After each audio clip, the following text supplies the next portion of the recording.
ప్రభునందు ప్రియులారా, చదవబడిన వాక్య భాగంలోని సన్నివేశం మీకు తెలియంది కాదు. గెరారు రాజు అయినటువంటి అబీమెలెకు ఉన్న ప్రాంతంలో అబ్రహాము నివసించినప్పుడు జరిగినటువంటి సన్నివేశం అది. ఆదికాండం 18వ అధ్యాయంలో కొడుకు పుడతాడని వాగ్దానం చేశాడు. 19వ అధ్యాయంలో సొదొమ గొమొర్రాలను గూర్చిన సన్నివేశం ప్రస్తావించబడింది, దాని నాశనం. 20వ అధ్యాయంలో ఈ అబీమెలెకు కళ్ళు శారా మీద పడ్డాయి. వింతైన సంగతి ఏంటంటే అప్పటికి శారా వయసు మీకు తెలుసా? దాదాపు 89 సంవత్సరాలు. ఇది మైండ్ పోయే సంగతి. అబ్రహాముకి 99 వస్తే శారాకి 89. ఇద్దరికి 10 ఏళ్ళు తేడా ఉంది వయసు.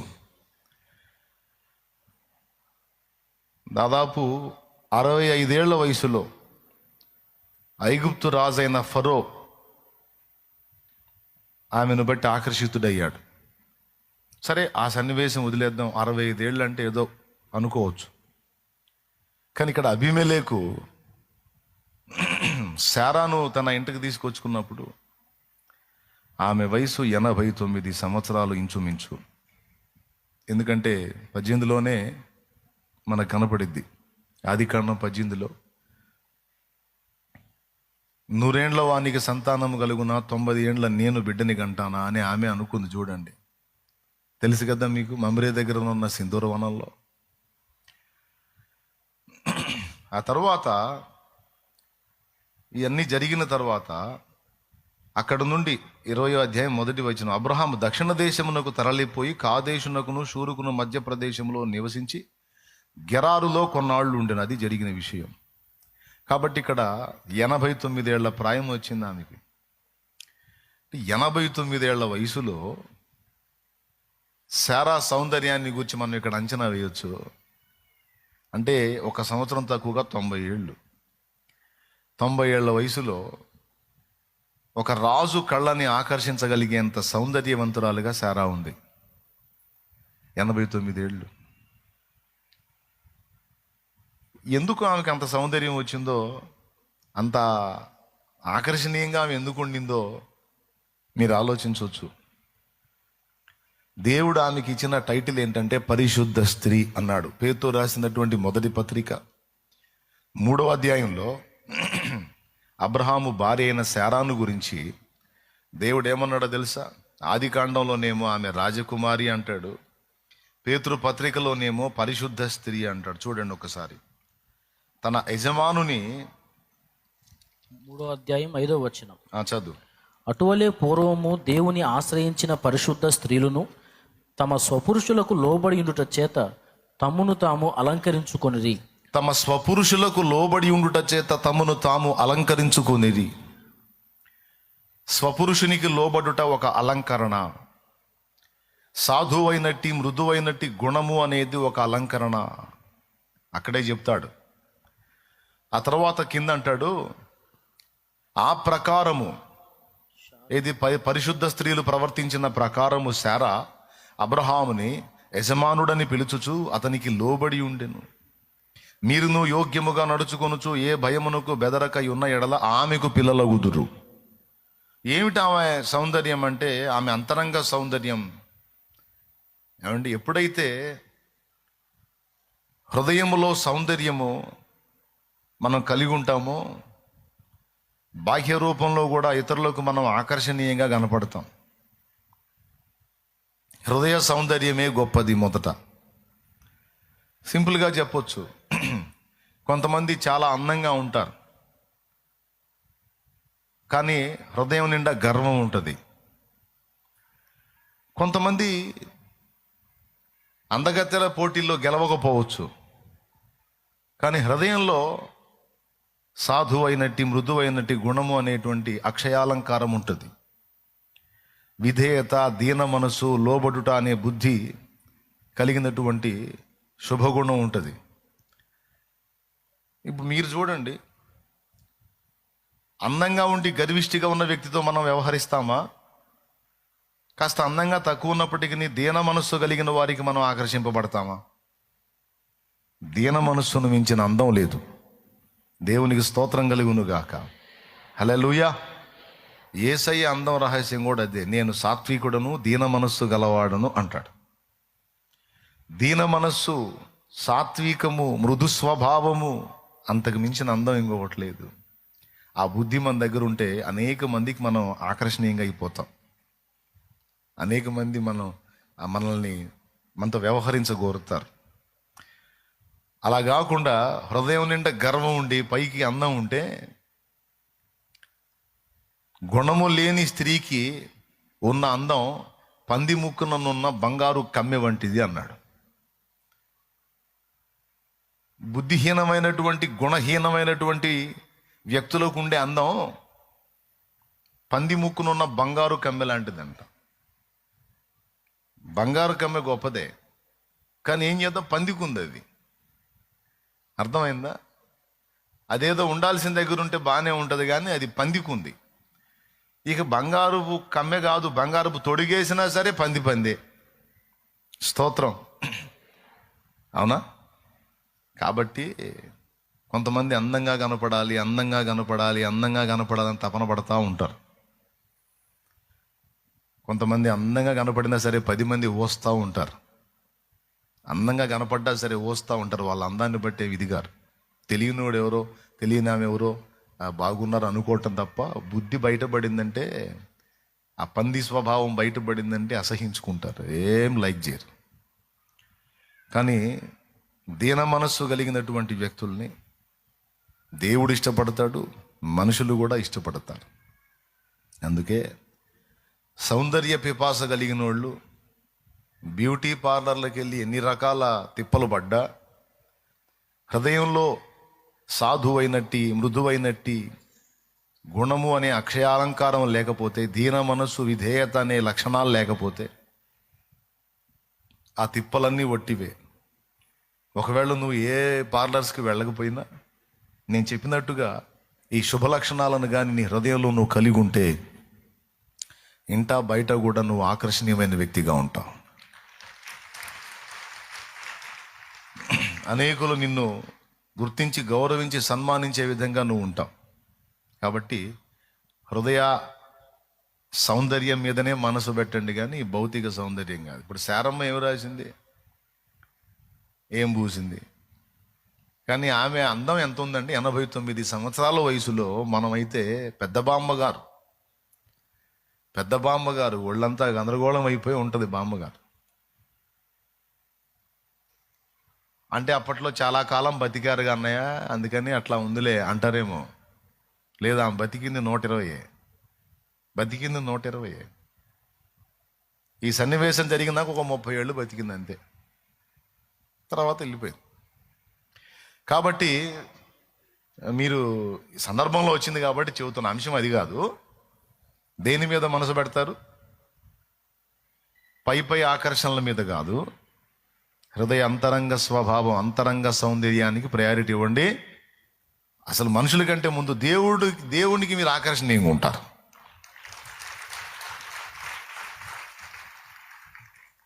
ఆయన అంటాడు పరమగీతంలో, నీవు నా వైపు చూడొద్దు, నీ చూపులతో నన్ను వశపరుచుకుంటావు అంటాడు. ప్రభు సంఘంతో అంటాడు, నా ప్రియురాలా, నీ కళ్ళు చాలా అందంగా ఉన్నాయి, నువ్వు ఆ కళ్ళతో నన్ను చూడొద్దు, నువ్వు నీ చూపులతో నన్ను వశపరుచుకుంటున్నావు అంటాడు. అంటే నిజంగా పై కళ్ళను ఆ కళ్ళ ఆకర్షణను వర్ణిస్తున్నాడా? కాదు.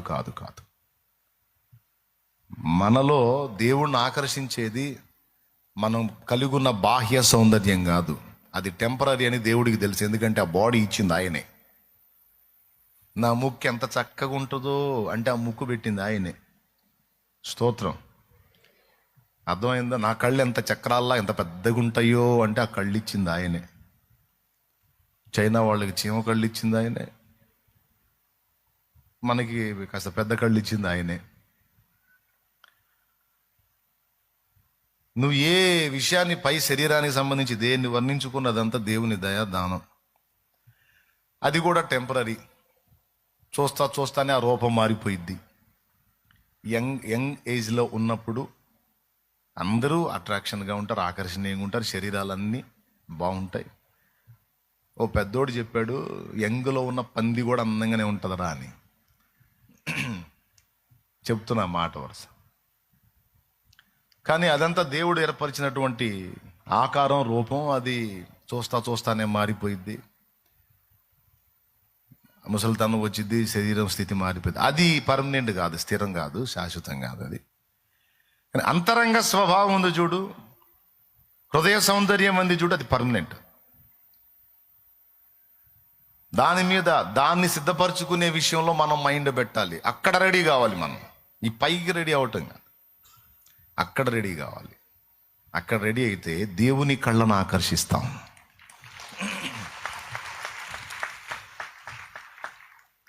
మృదు మధుర సుందర నారీమణి ఎద పవళించు నా ప్రాణేశ్వరి,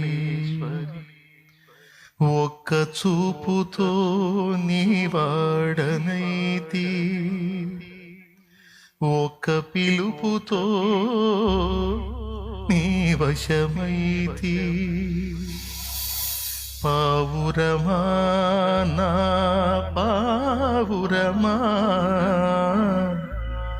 నా నిర్మల హృదయమా, నా పావురమా. పరమగీతాన్ని ఉద్దేశించి రచించినటువంటి సంగతి ఇది. కాబట్టి దేవుని కళ్ళు ఆకర్షించాలని మీలో ఎంతమందికి ఉంది? దేవుని హృదయాన్ని ఆకర్షించాలని. దేవుడు కూడా ఆకర్షితుడు అవుతాడా అంటే అవుతాడు. దేన్ని బట్టి ఆకర్షితుడు అవుతాడు అంటే హృదయ సౌందర్యాన్ని బట్టి ఆయన ఆకర్షితుడు అవుతాడు. పరమగీతంలోని వర్ణన అంతా అదే. దేవునికి స్తోత్రం. ఈ పాయింట్ పక్కన పెట్టేద్దాం. పక్కనంటే హృదయంలో పక్కన పెట్టుకోండి, మొత్తానికి తీసేయకండి, హృదయంలో పక్కన పెట్టుకోండి. ఓకే? బయటికి నేను అందంగా లేను, లేకపోతే నేను కొంచెం వికారంగా ఉన్నాను, లేకపోతే నేను అలా ఉన్నాను, ఇలా ఎప్పుడు ఫీల్ అవ్వద్దు. ఎప్పుడు ఫీల్ అవ్వద్దు. వాళ్ళు ఎర్రగా ఉన్నారు, తెల్లగా ఉన్నారు, నేను నల్లగా ఉన్నాను, నేను బాగలేను, అసలు నా ముఖం అద్దంలో చూసుకుంటే నాకే చిరాకు పుట్టిద్దని ఎప్పుడు అనుకోవద్దు బిడ్డ. ఎప్పుడు అనుకో. ఎర్రగున్నోళ్ళైనా తెల్లగున్నోళ్ళైనా ముసలోళ్ళు అవుతారుగా, అప్పుడు వాళ్ళ ముఖాలు కూడా అద్దాల్లో చూసుకుంటే వాళ్ళకి సీదరై పుట్టిద్ది. అవునా? ఎర్రగున్నోళ్ళు తెల్లగున్నోళ్ళు ఎండలోకి పోయారంటే అయ్యో నేను నల్లగా అయిపోయానని ఫీల్ అవుతారు. Colour change. అదే నల్లగా ఉన్న నువ్వు ఎండలోకి పోతే క్వాలిటీ పెరుగుతూ ఉంటుంది. దేవునికి స్తోత్రం. నాణ్యత ఏం ఫీల్ అవ్వదు. నేను ఒక మాట చెప్తాను. ఒకవేళ నువ్వు కలర్ తక్కువగా ఉన్నా, ఎందుకు ప్రభు నన్ను ఇట్లా చేసావంటే దేవుడు అంటాడు, అందరిని ఎర్రగా తెల్లగా చేసి చిరాకు పుట్టిందిరా, అందుకే కొంచెం నీ కోటింగ్ మార్చాను, నాకు అందంగా ఉన్నావు బేట, నువ్వు ప్రశాంతంగా ఉండి అంటాడు. అసలు ఈ బాహ్య దృష్టిలో కనపడే వాటి మీద నువ్వు అసలు ఏ దిగులు పెట్టుకోవద్దు. జుట్టున్నా దిగులు పడొద్దు, జుట్టు ఊడిపోయినా దిగులు పడొద్దు. కొంతమంది మీలో జుట్టు ఊడిపోతుందని దిగులు పడుతుంటారు. జుట్టు ఊడిపోయినా దిగులు పడొద్దు. దేవునికి స్తోత్రం. అది బార జుట్టు అయినా ఫీల్ అవ్వద్దు, మూర జుట్టు అయినా ఫీల్ అవ్వద్దు, పిలక జుట్టు అయినా ఫీల్ అవ్వద్దు. అసలు వాటిని లక్ష్య పెట్టనే పెట్టద్దు. చూడండి వాళ్ళ పరిస్థితి చూడండి. మరి తీసారా పాపం, వాళ్ళని మళ్ళీ బాధపడతారు. ఫోటో కనపడిందా మీకు? కనపడలేదా? నాకు మాత్రం వేసాడులే. కాబట్టి అందరినీ మనందరినీ నిర్మించింది దేవుడు. మొదట ఇంతమందిని ఇన్ని రకాలుగా చేసుకుంది దేవుడు. ఎవరికి ఎలా కనపడ్డా మనందరం దేవునికైతే చాలా అందంగా కనపడతాం. మనందరి తండ్రి ఆయన. మనం ఎర్రగా ఉన్నామని ముద్దాడు, నల్లగా ఉన్నామని తోసేడు. ఇంతమంది ఎర్రటోళ్లలో నువ్వు ఒక్కదాని నల్లగా ఉన్నావు, దా తల్లి బంగారు తల్లి అని స్పెషల్గా నిన్నే దగ్గరికి తీసుకుంటాడు. కాబట్టి అస్సలు దిగులు పడ. రంగు కానీ, జుట్టు కానీ, ఆకారం కానీ, ఏజ్ మారుతుందని ఏం ఫీల్ అవ్వద్దు. ఒక్కటే దృష్టి పెట్టు ఎప్పుడు కూడా. దేవుణ్ణి ఆకర్షించేది హృదయ సౌందర్యం. ఏది? అక్కడ నువ్వు జాగ్రత్తగా ఉండు. నా తండ్రికి ఎంతో ఆకర్షణీయంగా అయిపోతాం. ఆమేన్. దేవుణ్ణి కూడా అదే అడుగు, హృదయ అంతరంగ సౌందర్యాన్ని నాలో పెంచు తండ్రి, నేను నీకు ఆకర్షణగా కనబడినట్లు దయచేసి నన్ను సిద్ధపరచు. నేను నీ కళ్ళను ఆకర్షించాలి దేవా, నన్ను అనుగ్రహించు అని నువ్వు ప్రార్థించు. ఆ హృదయ సౌందర్యాన్ని ఆయనే పెంచుతాడు. సరే, ఈ పాయింట్ పక్కన పెట్టేద్దాం. శారమ్మకి 89 సంవత్సరాలు, అబ్రహాంకి ఏమో 99 సంవత్సరాలు. ఈ టైంలో అబీమెలెకు రాజు శారమ్మని తీసుకొని పోయాడు. అబ్రహాం దేవునికి ప్రార్థన చేసి ఉండొచ్చు, బహుశా దేవుడు ఈ అబీమెలెకును దర్శించాడు. మొత్తానికి శారమ్మని తీసుకెళ్ళి ఇంట్లో పెట్టుకున్న కానీ ఆడు పేషెంట్ అయినట్టున్నాడు. అది ఏదో జరిగింది మొత్తానికి. అక్కడ రాసి ఉంటుంది చూడండి,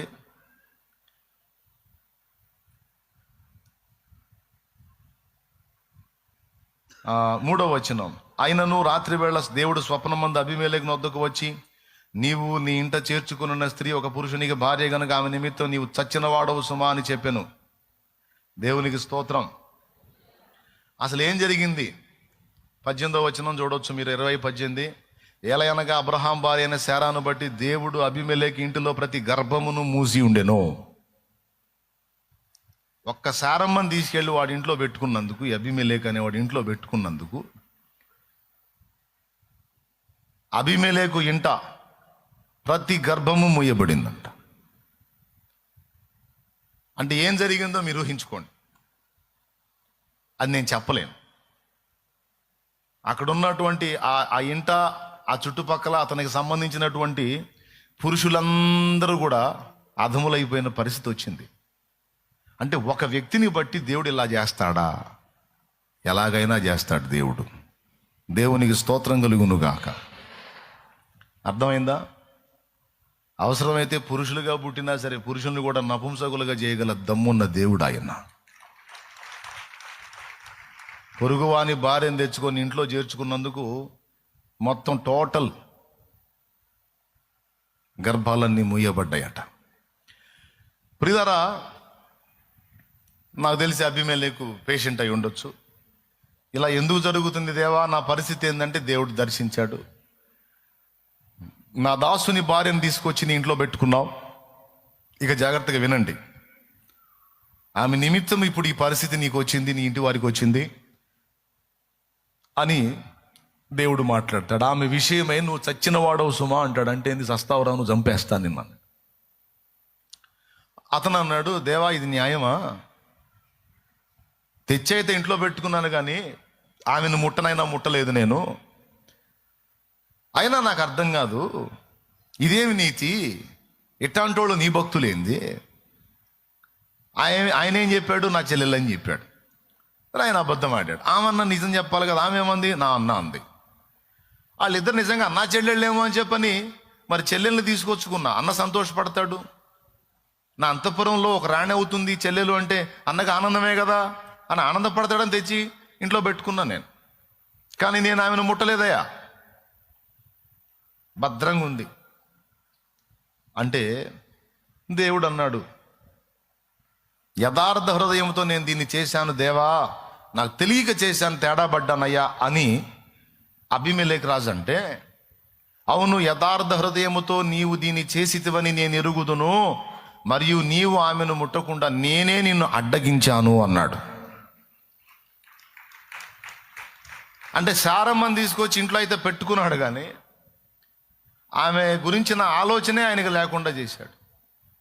ఎప్పుడో తర్వాత చూద్దామని ఆమె సంగతి అనుకునేటట్టు చేశాడు. ముట్టనీయకుండా అడ్డగించాడు. అంటే ఏం చేశాడో ఊహించండి. మొత్తానికి అబీమెలెకు రాజును పడగొట్టి ఉండొచ్చు. నేను అడ్డగించాను అన్నాడు. దేవుడు మన విషయములో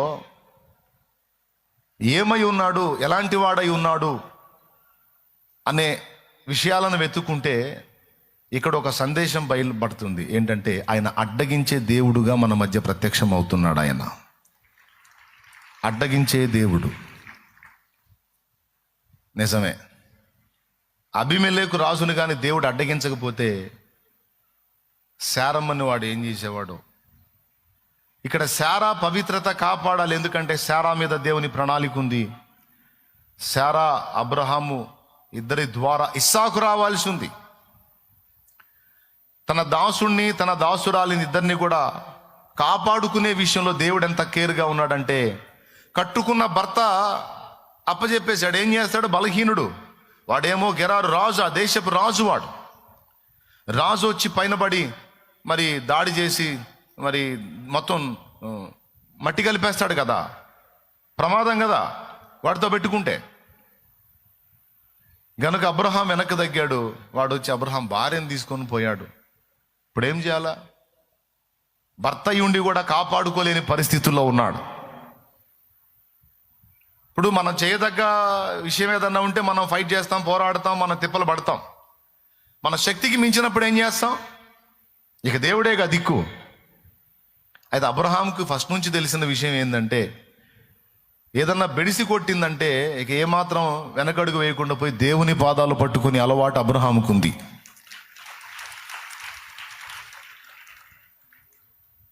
నన్ను పిలిచావు, నన్ను నడిపించావు, ఇంతకాలం తోడై ఉన్నావు. ఇప్పుడు ఈ దుర్మార్గుడు వచ్చి నా భార్యను తీసుకొని పోయాడు. నేనా వాని మీద పోరాడి నా భార్యను తెచ్చుకోలేను, ఎందుకంటే నేను బలహీనుణ్ణి. దేవా ఇప్పుడు ఆమె సంగతి ఏంటి అని దేవునికి ప్రార్థన చేసి ఉండొచ్చు. దేవుడు గదిలాడు. మనుషులుగా మన చేతనైనంత మట్టుకు మనం పోరాడవచ్చు. ఒకవేళ మనకు అలవిగాని పరిస్థితి ఏదన్నా వస్తే దేవుని దగ్గరికి వెళ్ళి మోకాళ్ళుని దేవుని వైపు చేతులు జాపొచ్చు. దేవా నా శక్తికి లోనైనటువంటి విషయం అయితే నేను తిప్పలబడతాను. ఇది నా శక్తికి మించిన కార్యము, ఇక నువ్వు గదలాల్సిందే. బిడ్డ గుర్తుపెట్టుకో, అది రోగమైనా, అప్పైనా, సమస్య అయినా, ఆత్మీయ ఇబ్బంది అయినా, ఆత్మీయ జీవితంలో ఏ విషయమైనా నీకు చేతనైనంత మట్టుకు నువ్వు పోరాడతావు. ఒకవేళ నీకు చేతగాల, నీ వల్ల గాల, అది నీ శక్తికి మించింది అయితే తప్పకుండా నువ్వు దేవుని పాదాల దగ్గరికి వెళ్ళి మోకాళ్ళేసి దేవుణ్ణి ఆశ్రయించవచ్చు. ఆయన గదులుతాడు నీ పక్షాన. నీ శక్తికి మించిందైనా నువ్వే తిప్పలబడద్దు. నీ శక్తికి మించిందైనా సరే దాన్ని ముందేసుకొని నువ్వే ఫీట్లు చేయొద్దు. చూడు నీకు అలివైద్దా కాదో చూడు. అలివి కాదు, అర్థమైందా నీకు? అయితే వెళ్ళి మోకాళ్ళే. ఎందుకంటే మనల్ని పిలిచిన వాడు నమ్మదగినవాడు. చీకటి నుండి వెలుగులోనికి నన్ను పిలచిన తేజోమయా, చీకటి నుండి వెలుగులోనికి నన్ను పిలచిన తేజోమయా, రాజవంశములో యాజకత్వము చేసేదను, రాజవంశములో యాజకత్వము చేసేదను.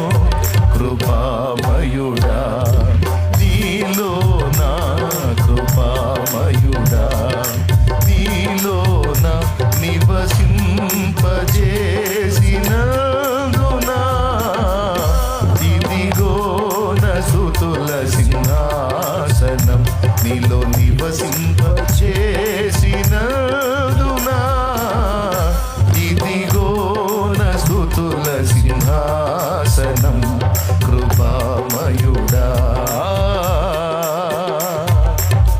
ప్రైజ్ ది లార్డ్, హల్లెలూయా. అందరు చెప్పాలి గట్టిగా. అబ్రహాముని తండ్రి ఇంటి నుండి పిలిచింది ఎవరు? నోరు తెరిచి చెప్పండి. దేవుడు. అవునా? సౌలు బర్నబాల్ని తన పరిచర్య కొరకు పిలిచింది ఎవరు? దేవుడు. ఇంకా చాలా మందిని పిలిచాడు. మిథ్యాన్లో ఉన్నటువంటి మోషేని దర్శించి ఐగుప్తుకు పంపేదానికి పిలిచింది ఎవరు? రైట్. లోకములోను పాపములోను మ్రగ్గిపోతున్న మనల్ని ఆశ్చర్యకరమైన తన వెలుగులోకి పిలిచింది ఎవరు? నిన్ను పిలిచాడా? పిలుపులు రెండు రకాలు. ఒకటి లోకంలో నుంచి ఆయన ఆశ్చర్యకరమైన వెలుగులోనికి పిలుపు, ఆ వెలుగులోకి వచ్చిన నిన్ను తన పరిచర్యలోనికి పిలుపు. రెండు పిలుపులు. మళ్ళీ చెప్తున్నాను, చీకటి, లోకం అనే పాపపు చీకటిలో నుండి ఆశ్చర్యకరమైన తన వెలుగు కలిగిన సంఘములోనికి పిలుపు. సంఘములోనికి చేర్చబడి కొంచెం ఆత్మీయ బలాభివృద్ధి పొందిన తర్వాత తన పరిచర్య కొరకైన పిలుపు. 2 పిలుపులు. అబ్రహామును పిలిచిన దేవుడే, సౌలును పిలిచిన దేవుడే, యాకోబును పిలిచిన దేవుడే, మోషేను పిలిచిన దేవుడే, నూతన నిబంధనలో యేసుక్రీస్తు ద్వారా నిన్ను నన్ను కూడా పిలిచాడు. ప్రయాసపడి భారము మోయిచున్న సమస్త జనులారా నా యొద్దకు రండి, నేను మీకు విశ్రాంతిని కలుగజేస్తున్నని పిలుపు మనకే. ఆ పిలుపును బట్టే వచ్చాం సంఘంలోకి. అంతవరకు ఓ పిలుపు అయిపోయిందా? ఇప్పుడు మళ్ళీ సంఘంలోకి వచ్చిన మనల్ని 2వ పిలుపు పిలుస్తాడు. రా, నీవు నా సేవ చేయాలి అని. కొంతమందికి ఆ పిలుపు స్పష్టం, కొంతమందికి అర్థం కాదు. మీలో ఎవరికైనా దేవుని ప్రత్యేకమైన పిలుపు ఉంటే నువ్వు ఎందులోనూ నిలబడలేవు, ఏది నీకు దొరకదు. ఏదో బతుకుతుంటావు కానీ శూన్యమే. మళ్ళీ ఆకలి ఉండనీయుడు, ఆహారం పెడతాడు, సావనీయుడు, బతకనిస్తాడు. కానీ రావాల నువ్వు పిలుపులోకి, ఆయన పిలుపుకు లోబడిందాక, ఆయన చెప్పినటువంటి ఆ చిత్తం నెరవేర్చిందాక. ఎందుకంటే నీ హృదయంలో ఆశ ఉంది దేవుని కోసం బతకాలని. కానీ ఈ అహిక విచారాలు అనేవి నిన్ను ఒత్తేస్తున్నాయి గనక దేవుడు అంటాడు, వాటిని వదిలేసే, రా, నేను నిన్ను వాడుకోవాలదా అంటాడు. ఆయన పిలుపుకు నీవు నేను మనం లోబడాలి. కొంతమంది అన్న నేను ఏదన్నా చేయని, నాకు ఏది సఫలం కావట్లేదన్నా, అందినట్టే అందుతుంది పోతుందని బాధపడతాం. నేను అంటాను, ఒకవేళ దేవుడు ఏదన్నా పిలుస్తున్నాడేమో చూసుకో. నీ పట్ల దేవుని ఏర్పాటు ప్రత్యేకంగా ఉండి, దేవుని ప్రణాళిక ప్రత్యేకంగా ఉండి, దేవుని పిలుపు ప్రత్యేకంగా ఉంటే నీకు అందరా బాబు, అందనివ్వడు. నాకు అందనీలా, అది విషయం. నీ ఏదన్నా చేయని రెడీగా ఉంటుంది దరిద్రం ఎదురుగా. ఏదన్నా చేయని, అదే పని ఇంకొకటి చేస్తే వాడికి లాభం, మళ్ళీ అది నేను చేస్తే నష్టం. ఆఖరికి ఒకటి మంచి దొరికింది అనుకుంటే అది ఇచ్చి దానిలో సమృద్ధినిచ్చి పిలిచాడు, దా వదిలేసిరా అంటాడు. దేవునికి స్తోత్రం, హల్లెలూయా. పిలుపు, దేవుని పిలుపు 2 రకాలు. ఒకటి లోకములో నుండి సంఘములోనికి, సంఘములో నుండి సేవలోనికి. సేవలోనికి నిన్ను నన్ను పిలుచుకున్నప్పుడు దేవుడు మరి దేని మీదకి నిన్ను పోనీయడు, ఎందులోనూ నిలవనీయడు. ఇది నా జీవిత అనుభవంలో నేను ఎరిగింది, నేను చెప్తున్నా, ఇది నా పర్సనల్. ఒకవేళ ఇలాంటి అనుభవాలు నీకు కూడా ఎదురవుతుంటే చూసి కొంచెం వివేచించు. ఒకవేళ దేవుడు పిలుస్తుంటే నువ్వు వినట్లేదేమో, అందుకే ఏది చేయకుండా ఆయన నిన్ను అడ్డగిస్తున్నాడు. నా చదువుని కొనసాగనీలా, నేను చేసే వర్క్ని కొనసాగనీలా, వ్యాపారాన్ని కొనసాగనీలా, దేన్ని కొనసాగనీలా, అన్నిట్లో అడ్డొచ్చాడు. ఎందుకయ్యా నువ్వు ఎందులోనూ నన్ను నిలబడి ఎట్లా ఎక్కడెక్కడ వాళ్ళంతా బాగా బతుకుతున్నారు, నాకేంది ప్రభా ఈ కర్మ? దేవుడిని ఎరిగిన తర్వాత కూడా అప్పుడు దేవుడు తెలియజేసింది ఏంటంటే, నీవు నా పని చేయాలి, రా, నేను నిన్ను వాడుకుంటాను, నేనే నిన్ను పోషించుకుంటుందా. ఎందులోనూ స్థిరపడలేని నేను, ఎందులోనూ ఏది సాధించలేని నేను దేవుని పనిలో ఫలించడానికి దేవుడే కృప చూపాడు. ఎందుకు ఇవన్నీ కొనసాగనీయలేదు అంటే, ఇందులో ఏ ఒక్కదానిలో నేను ఫిక్స్ అయిపోయినా ఈ పని నా వల్ల జరిగేది కాదు. ఫర్ ఎగ్జాంపుల్, చదువు కంటిన్యూ అయిందనుకో, ఏ జాబో సంపాదించుకొని ఒక ఉద్యోగస్తుడిలాగా నా యాత్ర ముగిసేది. ఏ వ్యాపారంలోనో ఏ పనిలోనో నేను స్థిరపడిపోయినట్టయితే అందులోనే నా బతుకు తెల్లారేది ఒక కుటుంబానికి చెందిన వాడిగా, ఒక చిన్న కుటుంబానికి నాయకుడిగా. కానీ ఆయన ప్రణాళిక వేరుగా ఉంది, ఆయన ఉద్దేశం వేరుగా ఉంది. ఆత్మల రక్షణ కొరకు దేవుని యొక్క పిలుపు, ఏర్పాటు నా మీద ఉంది. ఆయన కృప, ఆయనకే మహిమ కలుగును కాదు. నేను తగినోడిని కాదు, కానీ నేను యోగ్యుని అనుకోవట్లేదు, కానీ కృప, నా గుండెల్లో ఉన్న ఆశ నా దేవుడు చూశాడు, కృప ఇచ్చాడు, పిలిచాడు, ఆయన వాడుకుంటున్నాడు. యేసు నామములో ఆమేన్. వాడుకుంటాడు. హల్లెలూయా. పెద్దగా చెప్పాలి, హల్లెలూయా, హల్లెలూయా. నిన్ను కూడా వాడుకుంటాడు. కూర్చో ప్రశాంతంగా, అటు తీసుకెళ్ళి.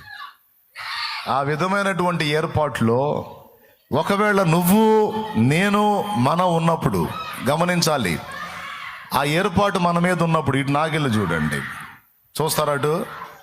స్తోత్రం చెప్పండి మరి. హల్లెలూయా. ఆ ఏర్పాటు ఒకవేళ నీ మీద, సోదరుడా నీ మీద ఒకవేళ ఉందనుకో, ఖచ్చితంగా దేనిలో కూడా నిన్ను నిలవనియాడు. దానిలో నుంచి నువ్వు రావాల్సిందే ఆయన రెక్కల కిందకి. ఆ ఏర్పాట్లో, ఆ పిలుపులు అబ్రహామును పిలిచాడు. భూలోకములోని సకల వంశములు ఆయన ద్వారా ఆశీర్వదించబడినట్లు అబ్రహామును పిలిచాడు. పిలిచినప్పుడు, ఆయన అడ్డగిస్తున్నప్పుడు మనకు అర్థం కాదు, ఎందుకు అన్ని ఎదురు దెబ్బలు తగులుతున్నాయి, ఏది సెట్ అవ్వట్లేదు, ఏమిటి కారణం అని అంత గందరగోళం అయిపోతూ ఉంటారు. దానికి కారణం నేను చెప్తున్నా. ఒకవేళ ఏర్పాటు, పిలుపు నీ మీద ఉంటే ఖచ్చితంగా దేవుడు అడ్డగించే అవకాశం ఉంది, ఎందులోనూ నువ్వు నిలబడకుండా. దాన్ని గుర్తుపట్టి దేవుని ముందు కూర్చోను. దేవా, ఏంటి నీ ప్రణాళిక, ఏంటి నీ ఉద్దేశం ఏంటి, అసలు నా గురించి నువ్వేమనుకుంటున్నావు, నాకు బయలుపరచు. ఒకవేళ నా పట్ల నీ చిత్తము యొక్క ఏర్పాటు ఉంటే తప్పకుండా నేను దాన్ని నెరవేరుస్తాను, ఆ బలం నాకు ఇవ్వమని నువ్వు దేవుని ముందు కూర్చో. తప్పకుండా దేవుడు నీకు సహాయం చేస్తాడు. హల్లెలూయా. పిలిచినవాడు నమ్మదగినవాడు. ఆ పిలుపుకు నువ్వు లోబడి అడుగులు ముందుకు వేస్తే, ఆ పిలుపుకు లోబడి అడుగులు నువ్వు ముందుకేస్తే, నువ్వు గమ్యం చేరేంత వరకు ఆయనే నీకు తోడై ఉండి నడిపిస్తాడు. నాకు తోడై ఉన్న దేవుడు నీకు తోడై ఉంటాడు. అబ్రహాం విషయంలో అదే జరిగింది. అబ్రహాం చేసింది ఒక్కటే, దేవుడు పిలిచాడు, అబ్రహాము విధేయత చూపాడు. స్టార్టింగ్ లో మెసొపొతామియా నుంచి హారాన్ వరకు వచ్చి ఆగాడు. తర్వాత మళ్ళా దర్శించాడు. ఏమయ్యా, నిన్ను నేను చూపించే దేశానికి బొమ్మంటే ఏడేసావేంది బ్రేక్ అన్నాడు. ఆ ముసలివాడైన తండ్రి, నేను వెళ్ళలేని పరిస్థితి ప్రభు, అర్థం చేసుకో అంటే, అర్థం చేసుకుంటానని తండ్రిని పిలిచాడు. ఏ ఊరి పేరు చెప్పాడు, ఆయన లేపేశాడు. ఇక గదులు అన్నాడు. కొన్నిసార్లు మనల్ని దేవుడు ఏం చేయబోతున్నాడో, మనల్ని ఎలా చేయబోతున్నాడో, మనల్ని ఏ మెట్టుకు తీసుకెళ్ళబోతున్నాడో మనకు అర్థం కాదు. మనం మొరాయిస్తాం, మనం అడ్డగిస్తాం. అయితే దేవుడు జోక్యం చేసుకొని కొన్ని ప్రతికూలతలు రప్పించైనా సరే మనల్ని తీసుకొని వస్తాడు. దేవునికి స్తోత్రం కలుగును గాక. హల్లెలూయా. ఏ దారులు వెతుక్కుంటా ఉంటాం, దేవుడు అడ్డుపడతా ఉంటాడు. అబ్రహాము గొప్పతనం ఏంటంటే, దేవుడు పిలిచాడు, ఆ పిలుపుకు లోబడ్డాడు. ఇప్పుడు అడుగడుగునా దేవుడే ఎంటర్ అవుతాడు. గమనించండి మీరు. ఎందుకంటే మీరందరూ చెప్పాలి, పిలిచినవాడు, మళ్ళీ చెప్పండి, నిన్ను పిలిచిన దేవుడు నమ్మదగినవాడు, శోధనలో నిన్ను విడిచిపెట్టిపోడు, కంటి పాపల తోడుండి నిన్ను కాచుకుంటాడు, కన్న తండ్రిల తోడుండి నిన్ను ఆదుకుంటాడు. నమ్మునేస్తమా, ఇది సత్యం, వీడబోకుమా విశ్వాసం, నీ ఆశ నిరాశ కానే కాదు, వేదన ఎందుకు, నీ కన్నీరు కలకాలం ఉండదు, కలటి చెందకు. దేవునికి మహిమ. హల్లెలూయా. లోకములో నుండి తన సంఘములోనికి పిలిచిన దేవుడు నిన్ను వదిలిపెట్టాడు. సంఘము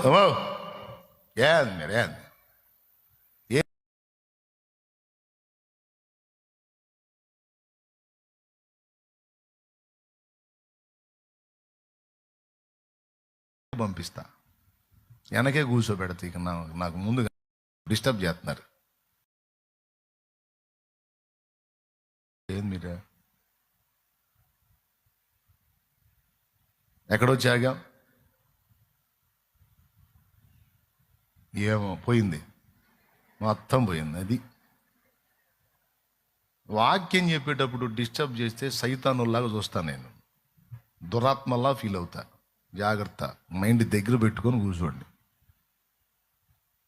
దేవుడు పలుకుతున్నప్పుడు మనుషులు భయం కలిగి వినాలి.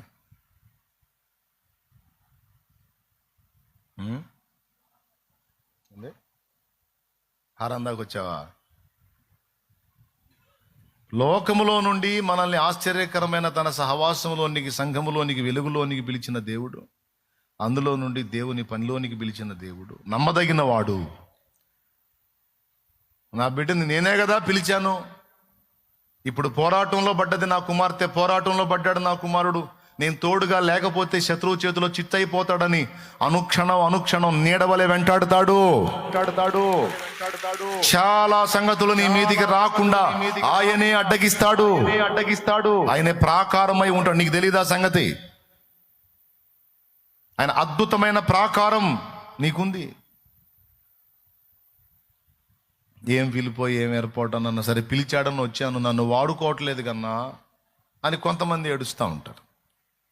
సేవలోకి వచ్చిన వాళ్ళు, పరిచర్యకు వచ్చిన వాళ్ళు, నేను ఇక్కడే అయిపోయాను, ఇంకా నేను ఎక్కువ చాలా వాడబడాలనుకున్నాను, ఏదో సాధించాలనుకున్నాను, ఎంతో చేయాలనుకున్నాను, మరి నన్ను వాడుకోవట్లేదు కన్నా దేవుడు అని బాధపడే వాళ్ళు ఉన్నారు. దానికి కూడా సమాధానం చెప్తా. ఇప్పుడు కొంతమంది హృదయాలలో ఉండే ప్రశ్నలకు పరిశుద్ధాత్మ దేవుడు ఒక్కొక్కటి సమాధానం చెప్తున్నప్పుడు జాగ్రత్తగా వినాలి. నేను ప్రార్థన చేసేది ఇక్కడ కూర్చున్నాను, నేను దేవుని వాక్యం వివరించడానికి. ఏం మాట్లాడతాడో దేవుడు అన్న ఆశ ఉండాలిగా. నిద్రమోహం వేసుకొని ఊరకు అటు ఇటు దిక్కులు చూసుకుంటా వాళ్ళతో వీళ్ళతో వాక్కుంటా కూర్చుంటే ఎట్ట? ఏం అడిగాం ప్రార్థనలో? మాట్లాడయ్యా అని అడిగినప్పుడు భయంగా వినాలిగా. ఏం మాట్లాడుతున్నాడు దేవుడు, నా ప్రశ్నకి ఏం ఆన్సర్ వచ్చిందని కూర్చోవాలిగా. ఆయన మాట్లాడే దేవుడు. ఇది పోతే మళ్ళీ ఆదివారం, అది పోతే ఇంకెప్పుడో. జాగ్రత్తగా వినండి. నన్ను వాడుకోవట్లేదు దేవుడు, ఏదో కొంచెం అరాకొరా చేసి అక్కడే ఆగిపోయాను, పరిచర్యకు వచ్చి ఇక్కడే ఆగిపోయాను, ఓ పరిచారకుడిగా పరిచారకురాలిగా మాత్రమే మిగిలిపోయాను, నేనేదో సేవ చేద్దాం అనుకున్నా, కాపర్ని అవుదాం అనుకున్నా, సువార్థికుడిని అవుదాం అనుకున్నా, అనేక ప్రాంతాలు ఉద్యమం చూడాలనుకున్నా, ఏది నా వల్ల జరగట్లేదు, ఏందో నేను ఇక్కడే ఆగిపోయానంటే 2 కారణాలను బట్టి. నువ్వు మంచిగా క్రమంగా దీవెనకరంగా హృదయ ఆశ కలిగి దేవుని కొరకు బ్రతకగోరినా, నువ్వు ఒకవేళ ముందుకెళ్ళలేక అక్కడ వేసిన గొంగళి అక్కడే అన్నట్టు ఆగిపోయావంటే 2 కారణాలు. 1, దేవుడు తన పని నీ ద్వారా బలంగా జరిగించడానికి ఇంకా సమయం ఉండి ఉండవచ్చు. ఆ సమయం కూడా ఎందుకంటే నీ ద్వారా గొప్ప పని జరగటానికి ముందు నిన్ను సిద్ధపరుచుకుంటుండొచ్చు దేవుడు. నీ ద్వారా ఒక గొప్ప పని జరగాలంటే దేవుడు ముందు నిన్ను సిద్ధపరచుకోవాలి. నిన్ను సిద్ధపరచుకోకుండా ఒక గొప్ప పని నీకు అప్పజెప్పడు దేవుడు. ఇది దేవుని పద్ధతి. ఒక గొప్ప పని నీకు అప్పజెప్పాలంటే దానికి అనుగుణ్యంగా ముందు ఆయన నిన్ను రెడీ చేసుకోవాలి. రెడీ చేసుకున్న తర్వాత నువ్వు అడిగిన దానికంటే, ఊహించిన దానికంటే గొప్ప పని నీ ద్వారా ఆయన చేయిస్తాడు. సో దానికి టైం ఉండొచ్చు 1, లేదా నీ మీద ఏర్పాటు ఆ విషయంలో అంతవరకే అవి కూడా ఉండొచ్చు. ఫర్ ఎగ్జాంపుల్, ఎడ్వర్డ్ అనేటువంటి దైవజనుడు ఒక ఆయన ఉన్నాడు. ఆయన ఒక సండే స్కూల్ టీచర్. ఆయన జీవితం అంతా అంతే గతించిపోయింది.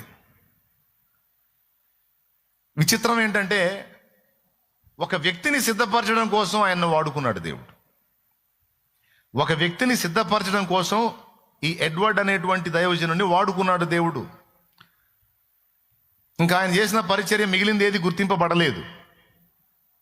ఒక 12 ఏళ్ల చిన్నోడిని రెడీ చేసింది ఒక్కటే గుర్తింపబడింది. 12 ఏళ్ల చిన్నోడిని రెడీ చేశాడు. ఆ 12 ఏళ్ల చిన్నోడు ఒక షాపులో పనిచేస్తుంటే అక్కడ ఇతను వెళ్ళి అతనికి సువార్త చెప్పి అతన్ని రక్షణలోకి నడిపిస్తాడు, ఆ 12 ఏళ్ల అబ్బాయిని. ఆ తరువాత జరగాల్సిన పరిచర్య అంతా 12 ఏళ్ల అబ్బాయితో జరిగింది. దాదాపు 1 కోటి మంది ప్రజలకు సువార్తను పరిచయం చేశాడు ఆయన. దాదాపు 1 కోటి మంది ప్రజలకు దేవుని యేసుని పరిచయం చేశాడు ఆయన. ఆయన డిఎల్ మూడీ. డిఎల్ మూడీ ద్వారా అంతమందిని ప్రభావితం చేయటం దేవుని ఏర్పాటు అయితే, ఎడ్వర్డ్ ద్వారా డిఎల్ మూడీని పట్టుకోవటం ఒక ప్రణాళిక. ఏమైనా అర్థమైందా మీకు? ఇక్కడ ఎడ్వర్డ్ వర్క్ ఏంటి? డిఎల్ మూడీని సిద్ధపరచడమే. ఆయన సిద్ధపరచబడిన తర్వాత జరగాల్సిన పని అంతా ఆయన ద్వారా దేవుడు జరిగించాడు. ఇప్పుడు మీరు చెప్పాలి, అది చూడండి, ఒకళ్ళకొకళ్ళు ఎవరెవరిని ప్రభావితం చేశారో చూడండి. ఎడ్వర్డ్ గారేమో మూడీ గారిని, డిఎల్ మూడీ గారిని ప్రభావితం చేస్తే, ఆయనేమో మేయర్ని, తర్వాత చాప్మెన్, తర్వాత బిల్లీ సండే, తర్వాత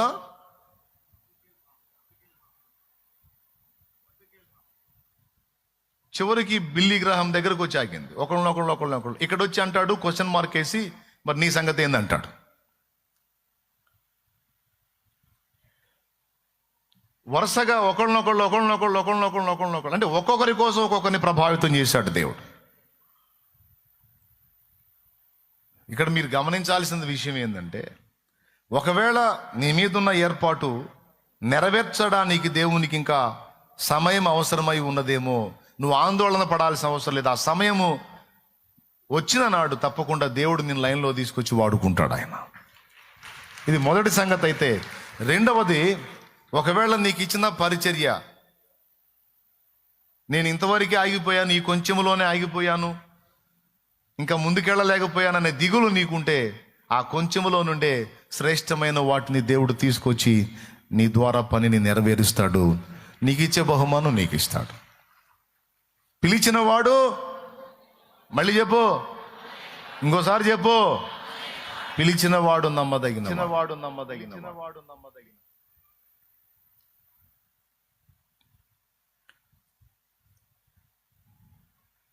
కాబట్టి ఇక్కడ ఉన్నాళ్ళైనా, లైవ్లో వీక్షించే వాళ్ళైనా అందరూ గుర్తించండి, ఒకవేళ దేవుడు నన్ను పిలిచాడు కానీ వాడుకోవట్లేదు అనే చింత నీకొద్దు. ఒకవేళ సమయం ఉండిందేమో, లేకపోతే నీ ద్వారా జరిగిస్తున్న చిన్న చిన్న పనుల ద్వారానే దేవుడు అందులో నుంచి గొప్ప కార్యాలు జరిగించబోతున్నాడేమో, అందులో నుంచి గొప్ప వ్యక్తులు లేపబోతున్నాడేమో. ఆమెన్. అటు దిగులు పడ. ఇక్కడ ఒక విషయం గుర్తుపెట్టుకుంటే చాలు, పిలిచిన వాడు రైట్. అబ్రహామును పిలిచాడు, అబ్రహాము దేవుని మాట నమ్మి వచ్చాడు. మనల్ని నమ్మి ఒకళ్ళు వస్తేనే మనం వాళ్ళకి అన్యాయం చేయడానికి ఇష్టపడం. అలాంటిది దేవుడిని నమ్మి ఒకడు అడుగు ముందుకు వేసినప్పుడు దేవుడు ఎలా అన్యాయం చేస్తాడండి?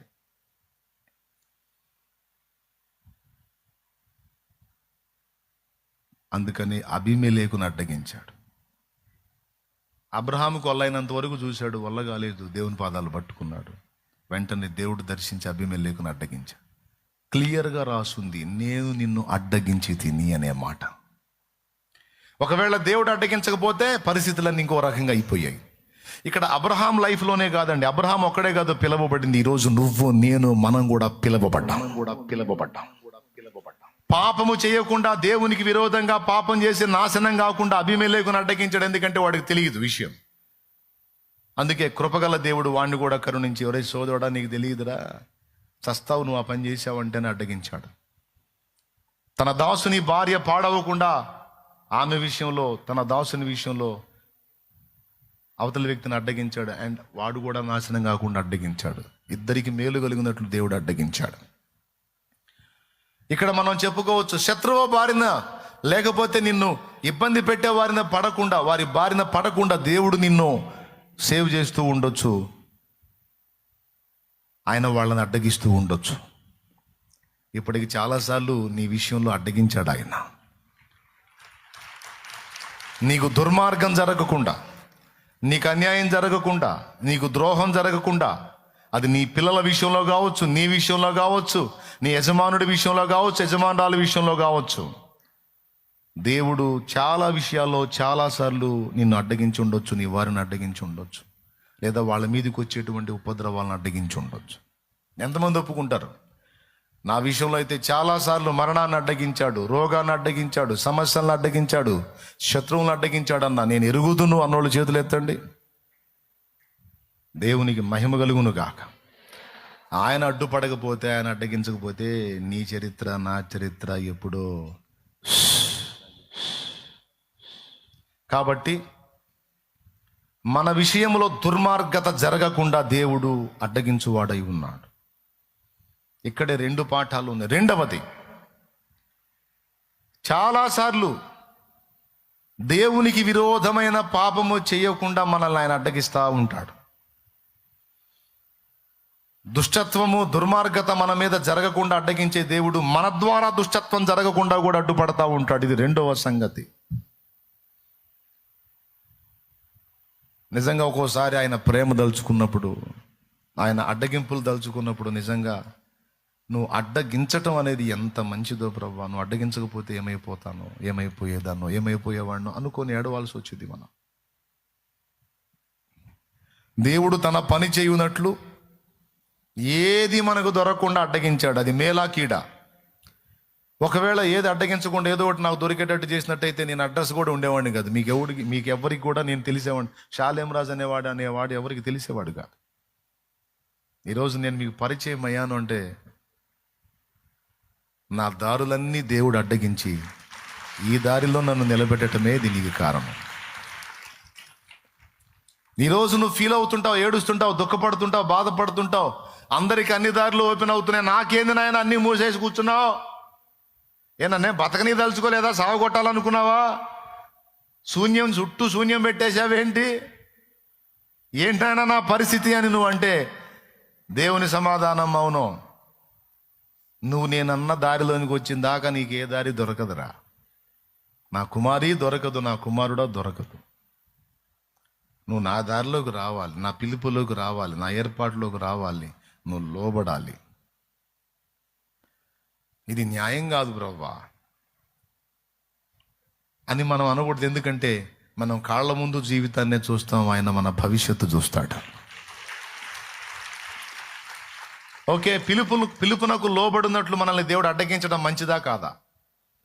మనకి ఏ దారి దొరకకుండా చేయడం మంచిదా కాదా?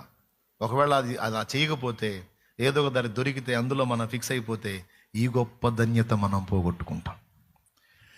పరలోక పౌరత్వం నాకు నిచ్చినావు, పరిశుద్ధులతో నిలిచే భాగ్యమిచ్చినావు. పరలోక పౌరత్వం నాకు నిచ్చినావు, పరిశుద్ధులతో నిలిచే భాగ్యమిచ్చినావు.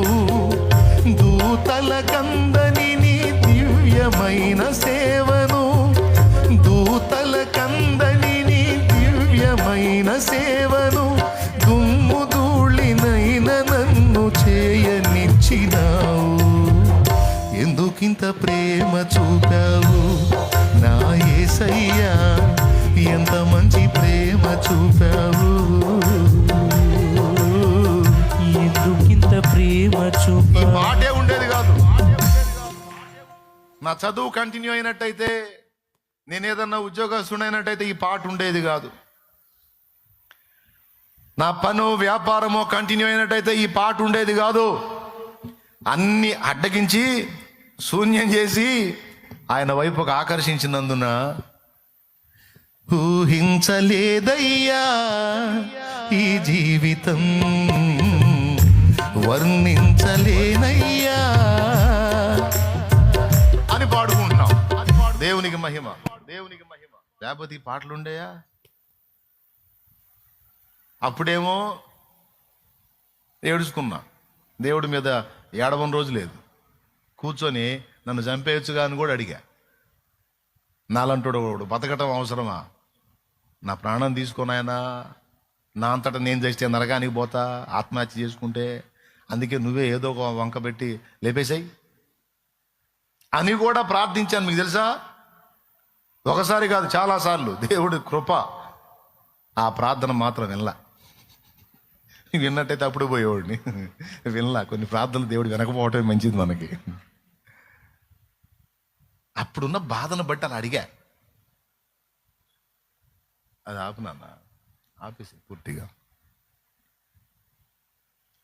దేవుని మహాకృప, దేవుడి కార్యం చేశాడు. కాబట్టి ఇప్పుడు 3 విధములైన అడ్డగింపులు మనం చూసాం. నంబర్ 1, దేవుని పిలుపుకు మనం లోబడినట్లు ఏ దారి మనకు దొరకకుండా ఆయన అడ్డగించటం అనేది మనకి మేలు. ఒకవేళ నువ్వు అలా అడ్డగింపబడుతుంటే, మరి ఏ ఏర్పాటు, ఏ పిలుపు నీ మీద ఉందో ఒక్కసారి నువ్వు పరిశీలించుకో, విమర్శించుకో, దేవుని ముందు కూర్చో. నీకు అర్థం కాకపోతే అడుగు, దేవుడే మాట్లాడతాడు నీతో. 1. 2వది, దుష్టత్వము మన మీద జరగకుండా దేవుడు అడ్డగించువాడై ఉన్నాడు. 2. 3వది, మనము దుష్టత్వం చేయకుండా కూడా అనేక సార్లు ఆయన అడ్డగించాడు. నువ్వు అట్లా చేయకూడదు నాన్న, నువ్వు అట్లా చేయొద్దని ఏదో ఒక విధ డిస్టర్బెన్స్ వచ్చేసి నీ ద్వారా దుష్టత్వం జరగకుండా ఆయన నిన్ను ఇప్పటి వరకు కాపాడుకొచ్చాడు. అడ్డగించాడు, చాలాసార్లు అడ్డగించాడు. ఎంతమందికి ఈ అనుభవాలు ఉన్నాయో మీ పర్సనల్ మీకే తెలుసు. ఆయన పదే పదే దేవుడు అడ్డగిస్తుంటే ఆయన అడ్డగిస్తాడని మూర్ఖంగా మొండి కోడె దూడలాగా పదే పదే నువ్వు అలా వెళ్ళకూడదు.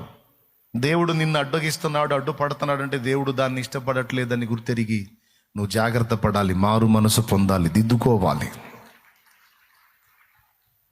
నాకు విరోధముగా నీవు పాపము చేయకుండునట్లు నేనే నిన్ను అడ్డగించి తిని, లేకపోతే అవుట్రా నువ్వు.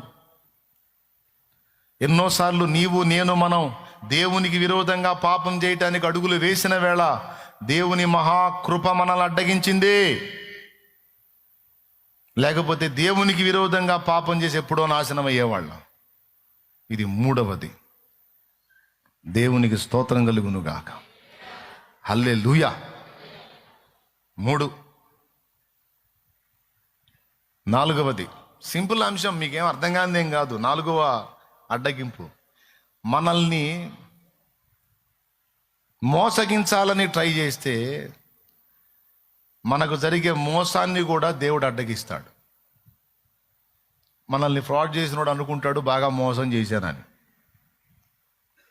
ఆ జరిగిన మోసాన్ని మనకే ప్రయోజనకరంగా మార్చి మోసం చేసినోడికి మూతి పగిలేటట్టు చేస్తాడు ఆయన.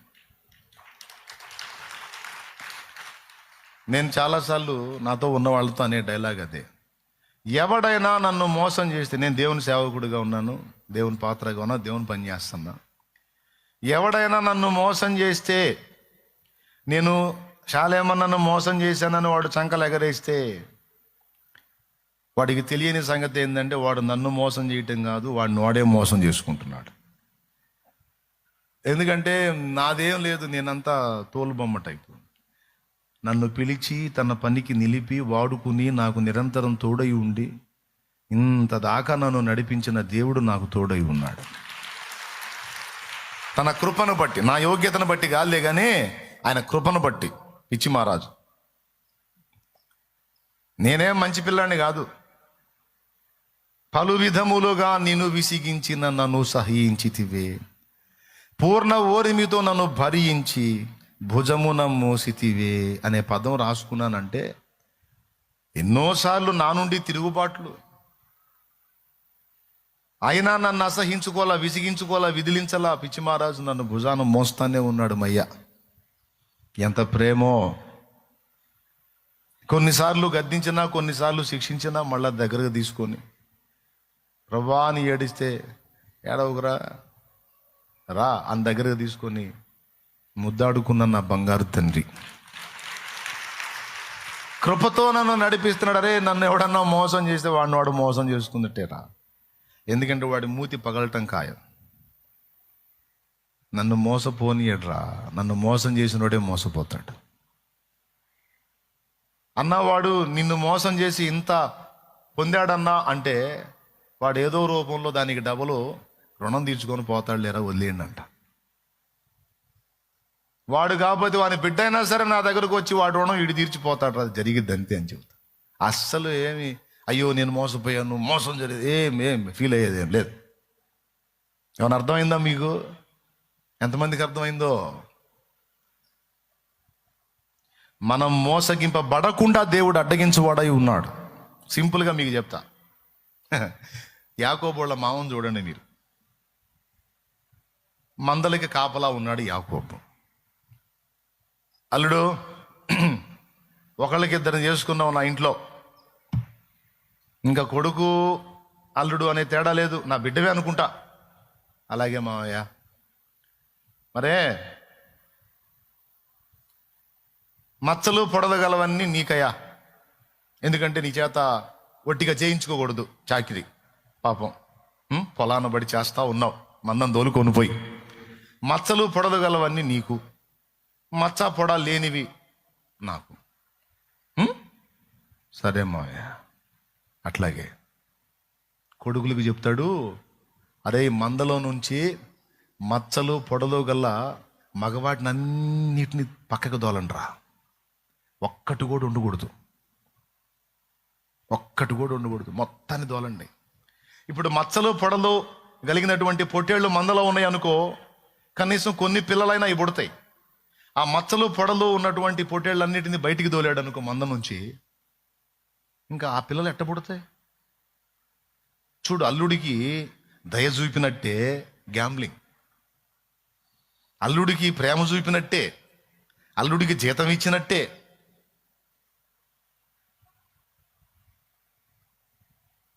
కొడుకులకి చెప్తే వాళ్ళు మచ్చలు పొడలు గల పొట్టేళ్ళన్నిటిని మంద నుంచి డివైడ్ చేస్తే ఒక్కటి కూడా లేదు అందులో.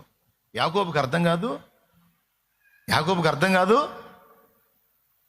అది ఇవన్నీ తోలుకొని పోతే మరి ఇక నాకు పిల్లలు ఎట్ట అవుతాయి? సరే, చేసేదేముంది, మోసం జరుగుతుంది. మచ్చలు పొడలు గల పిల్లలు పుట్టే అవకాశమే లేకుండా లాభాన్ని చేసి పాపం మందని సపరేట్ చేసి, యాకోబుకి అసలు జీతం లేకుండా చేయాలనేది కుట్ర, మోసం. చూడండి, అప్పుడే ఉంది దరిద్రం, మామల్లుళ్ళ మోసాలు. అల్లుడు మామను మోసం చేయటం, మామ అల్లుడిని మోసం చేయటం అనే వ్యవహారం అప్పుడే తెచ్చింది. అయితే ఇక్కడ విచిత్రమైన విషయం ఏంటంటే, యాకోబు సింగిల్ పర్సన్ అయితే గొడవ లేదు. యాకోబు పిలుపు లేనివాడైతే గొడవ ఉండేది కాదు లాభానికి. కానీ యాకోబు దేవుని పిలుపులో ఉన్న వ్యక్తి, ఏర్పాట్లో ఉన్న వ్యక్తి, ప్రణాళికలో ఉన్న వ్యక్తి. యాకోబుకు దేవుడు తోడై ఉన్నాడు. ఆశ్చర్యం ఏం జరిగింది తెలుసా? లాభాన్ని ఎప్పుడైతే ఈ మాట చెప్పాడో వీటన్నిటిని దూరం చేశాడు కదా, ఆశ్చర్యంగా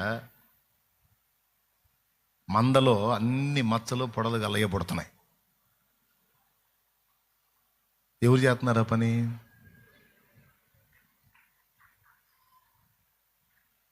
మళ్ళీ లాభాన్ని పిలిచాడు యాకోబుని. అల్లుడు డ్రామా ఏంది, తేడా వచ్చిందేంది? కొడుకుల్ని తిట్టాడు. దరిద్రులారా, మొత్తం సరిగ్గా గ్రేడ్ చేయాలి కదరా, కొన్నిటిని వదిలిపెట్టినట్టున్నారు, అన్నీ అయ్యే పిల్లలు పెడుతున్నాయి. అల్లుడు, మనం ఒప్పందం మార్చుకుందాం. అల్లుడు చెప్పు మాయ. ఏం లేదు, ఇక నుంచి మచ్చలు పొడలు గలవన్నీ నాకు, మచ్చలు పొడలు లేనివన్నీ నీకు, సరేనా? అదేంది మా అప్పుడు అట్టన్నావు ఇప్పుడు ఇట్టన్నావు అంటే, ఎందుకన్నాను అర్థం చేసుకో. నీ మంద పెరిగిపోయింది, నా మంద జరిగిపోయింది. ఇక నుంచి మనం ఒప్పందం అంటే ఆయన ఏమనుకున్నాడు లాభాను, ఈ పనికి మాలిన మందంతా అయ్యే పెడతాయి పిల్లలు, కాబట్టి మచ్చలు పొడలు గలవి నాకు అనుకుంటే, మచ్చలేనివి అతనికి అనుకుంటే, అతనికి తక్కువ ఉంటాయి నాకు ఎక్కువ ఉంటాయి, ఎందుకంటే అన్ని ఇయ్యే పెడుతున్నాయి కదా అనుకున్నాడు. మళ్ళీ మోసం. ఇతను ఎప్పుడైతే మచ్చలేనివన్నీ నీకు, మచ్చలు పొడదగలవి నాకు అన్నాడో, మళ్ళీ మంద రూట్ మార్చింది. మళ్ళీ పైన అన్ని యాకోబు కోసం మచ్చలేని పిల్లలే పుడుతున్నాయి, మచ్చలు పొడలు లేని పిల్లలే పుడుతున్నాయి. మళ్ళీ నెత్తిన గుడ్డేసుకున్నాడు. దేంది నాయన, అసలు ఏం జరుగుతుంది? చూస్తేనేమో లాభాను మంద కొంచెం అయిపోయింది, యాకోబు మందం పెరిగిపోయింది. ఇక ముఖం మారిపోయింది. అంతకు ముందు ఉన్నట్టు లేదంట అతని ముఖం, మునుపున్నట్టు లేదట లాభాను ముఖం. బిడ్డ గుర్తుపెట్టుకో, దేవుడు నీకు తోడై ఉంటే, దేవుని పిలుపులో నువ్వు ఉంటే, నువ్వు మోసపోవాలన్నా నిన్ను మోసపోకుండా ఆయన అడ్డగించువాడై ఉన్నాడు. చాలా మంది చాలాసార్లు చాలా రకాలుగా మనల్ని దెబ్బకొట్టాలి, మోసం చేయాలని ట్రై చేసినా వాళ్ళ మూతే పగలగొట్టి వాళ్ళని పంపించాడు దేవుడు. మోసములో నుండి ఎన్నోసార్లు నిన్ను కాపాడాడు. ఇది ఎంతమంది ఒప్పుకుంటారు? దేవునికి స్తోత్రం కలుగును గాక. మోసగాళ్ల ముసుగులు బయటికి లాగి, ఆ మోసగాళ్ల బతుకులేందో నీకు బట్టబయలు చేసి, నిన్ను మోసపోకుండా తన ప్రేమను బట్టి కాపాడుకున్న దేవుడు నా దేవుడు. 4 విధములైన సంగతుల్లో మనల్ని అడ్డగించాడు. అవునా? మనకు అడ్డు నిలబడ్డాడు. ఇది రెగ్యులర్గా జరుగుతుంటుందని నీకు తెలుసా? కానీ నిజం. ఎందుకంటే మన విరోధైన అపవాదికి ఒక పేరుంది, మోసగాడు. సర్వలోకమును మోసపుచ్చుచు ప్రకటన గ్రంథము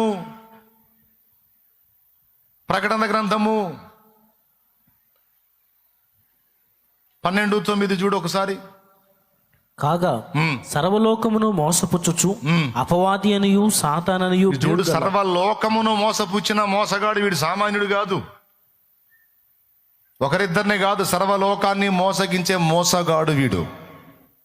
ఓకే, ప్రకటన గ్రంథము 20వ అధ్యాయము 1వ వచనం నుంచి చూస్తే, ఇక జనములను మోసపరచకుండునట్లు అని వాడి గురించే మాట్లాడతాడు.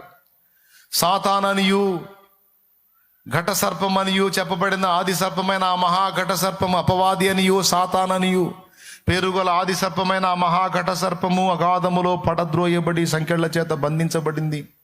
ఆ 1000 ఏండ్లు గడచు వరకు ఇక జనములను మోసపరచకుండునట్లు. వాడు మోసగాడు. నిజంగా దేవుడు మనకు తోడై ఉండకపోతే ఈ మోసగాడి చేతిలో ఎప్పుడో అయిపోయేవాళ్ళం.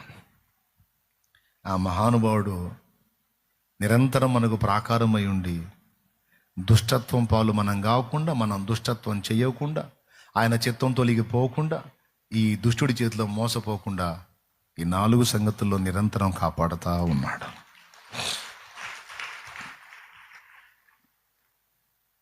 చివరికి ఈ లాబాను ఫేసు మారిపోయి యాకోబును ఏదో దెబ్బతీయాలనే ఆలోచన కలిగి ఉన్నప్పుడు యాకోబు తన భార్యలతో మాట్లాడి, మనం బయలుదేరి వెళ్ళిపోదాం, మీ డాడీ నన్ను ఏదో చేసేటట్టున్నాడు, మీ డాడీలో అసూయ ప్రవేశించింది, వ్యసనం ప్రవేశించింది, నన్ను చూసి ఏడిచేస్తున్నాడు, ఎందుకంటే నా మంద పెరిగింది, మీ డాడీ మంద తరిగింది, ముక్కులతో ఏడుస్తున్నాడు, ఇక మనం బయలుదేరదాం లేకపోతే ఏదో ఒకటి చేస్తాడు అని భార్యలు చెప్పుకొని పిల్లలను తీసుకొని మందలను తీసుకొని బయలుదేరి జంపు యాకోబు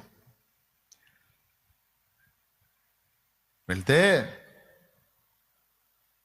లాబాను చూసి, వీడు మోసం చేశాడు, మొత్తం తీసుకొని పోయాడు, నా మంద తీసుకొని పోయాడు అని మంది మార్బలాన్ని వేసుకొని యాకోబును తరుముతాడు. ఎందుకంటే దొరికితే చంపేయాలని.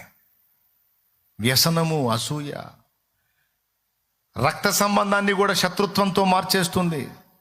వ్యసనం, అసూయ అనేది రక్త సంబంధాలకు కూడా విలువ లేకుండా చేస్తుంది. ఈ అసూయ, ఈ కుళ్ళు, ఈ దరిద్రం, ఈ మత్సరం రక్త సంబంధాలకు కూడా పట్టించుకోదు. అప్పుడు ఉంది, ఇప్పుడు కూడా ఉంది. నువ్వు బాగుపడుతున్నావు అనుకో, అవతలోడు చితికిన స్థితిలో ఉన్నాడు, వాడు ఎంత దుఃఖపడతాడంటే నువ్వు నాశనం అయిపోతే రక్త సంబంధే కోరుకుంటాడు. ఇలాంటి దుర్మార్గపు మనస్సులు కూడా ఉన్నాయి. ఆనాడు లాబాను బుద్ధి కూడా అలానే పనిచేసింది. తరిమాడు యాకోబుని. ఇంకా కొంచెం ఒక్కరోజు జర్నీ చేశాడంటే యాకోబును పట్టుకుంటాడు, చంపేస్తాడు. ఈ రాత్రి దేవుడు దర్శించాడు. సొంత మామే, అటు మేనమామ, ఇటు పిల్లనిచ్చిన మామ, 2 విధాల మామ, కూతుళ్ళ మొహం కూడా చూడలా. అల్లుని చంపేద్దామని శత్రువు అయిపోయాడు. సొంత వాడే శత్రువు అయిపోయాడు. అయితే జీవం గల దేవుడు లాబాను అడ్డగించాడు. యోసేపును చంపకుండా యోసేపు అన్నల్ని అడ్డగించాడు. మనల్ని కూడా దెబ్బ తీయకుండా మన శత్రువుతో మాట్లాడతాడు ఆయన. మన శత్రువులను దరి చేరనీయడు. లేకపోతే మనం ఎప్పుడో మన శత్రువుల చేతుల్లో చచ్చిన వారం సుమి. ఆయన అప్పగిస్తే తప్ప మనల్ని ముట్టగలవాడు లేడు. ఈరోజు శత్రు భయంతో భయపడుతున్నావా? నా దేవుని సెలవైతే తప్ప నిన్ను ముట్టగలిగే శత్రువు ఎవడు లేడో. నిన్ను ముట్టి ఎవడో బతకడు. ఎందుకంటే నిన్ను పిలిచినవాడు ఆయన నీకు తోడై ఉన్నాడు. ఏ అపాయము నా గుడారము సమీపించనీయక, ఏ అపాయము నా గుడారము సమీపించనీయక, నా మార్గములన్నిటిలో నీవే ఆశ్రయమైనందున, నా మార్గములన్నిటిలో నీవే ఆశ్రయమైనందున, కృపామయుడా నీ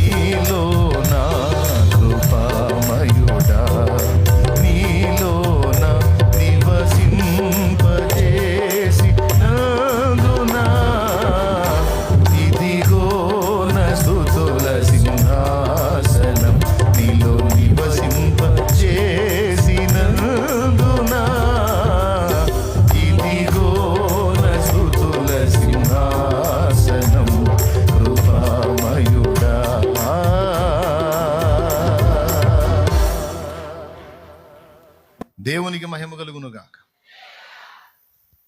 కొన్నిసార్లు మన ప్రార్థన విని అడ్డగిస్తాడు. కొన్నిసార్లు మనం ప్రార్థన చేసుకోకపోయినా పరిశుద్ధాత్మ మన పక్షమున చేసిన ప్రార్థన విని, యేసయ్య మన కోసం చేసిన విజ్ఞాపన విని, మన తండ్రి మనల్ని సేవ్ చేసేవాడై ఉన్నాడు, అడ్డగించేవాడై ఉన్నాడు, కాపాడేవాడై ఉన్నాడు. కొన్నిసార్లు మన ప్రార్థనకు జవాబు వచ్చింది, కానీ కొన్నిసార్లు మనం అడగనివి కూడా మనకు వస్తాయి.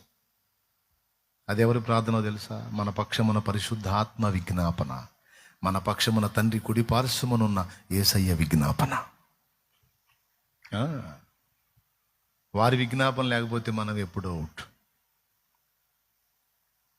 రోమపత్రికలో ఈ 2 సంగతులు ఉన్నాయి.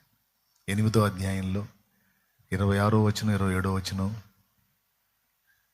అలాగే 34వ వచనం. 27లోనేమో పరిశుద్ధాత్మ మన పక్షమున విజ్ఞాపన చేస్తున్నాడని ఉంటుంది. 34వ వచనంలోనేమో యేసయ్య మన పక్షమున విజ్ఞాపన చేస్తున్నాడని ఉంటుంది. వారి విజ్ఞాపన. ఇన్నిసార్లు నువ్వు క్షమించబడ్డావు.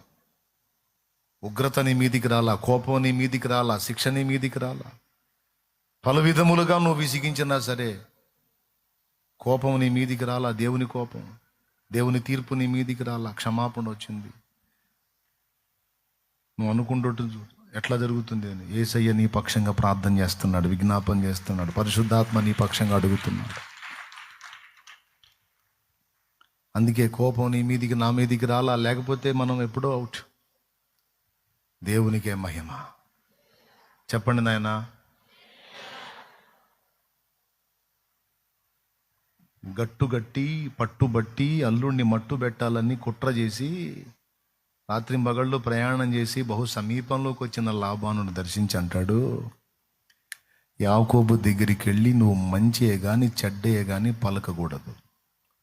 నువ్వు ఏదైనా తేడా చేసావా, కనీసం డైలాగ్ డెలివరీలో చేంజ్ వచ్చినా సరే వేస్తా నిన్ను అంటాడు. నువ్వు చస్తావు అంటాడు. ఇంక మళ్ళీ బతకటం కూడా ఉండదు. లాబాను నా దాసుడు, నా సేవకుడు, నేను ఏర్పరచుకున్న పాత్ర, యాకోబుని చంపుదామని వస్తున్నా. చంపుతావా? పోయి ముట్టురా, నువ్వు పోయి ముట్టు. నిన్ను ముట్టినవాడు నా కంటి పాపను, నిన్ను ముట్టినవాడు నా.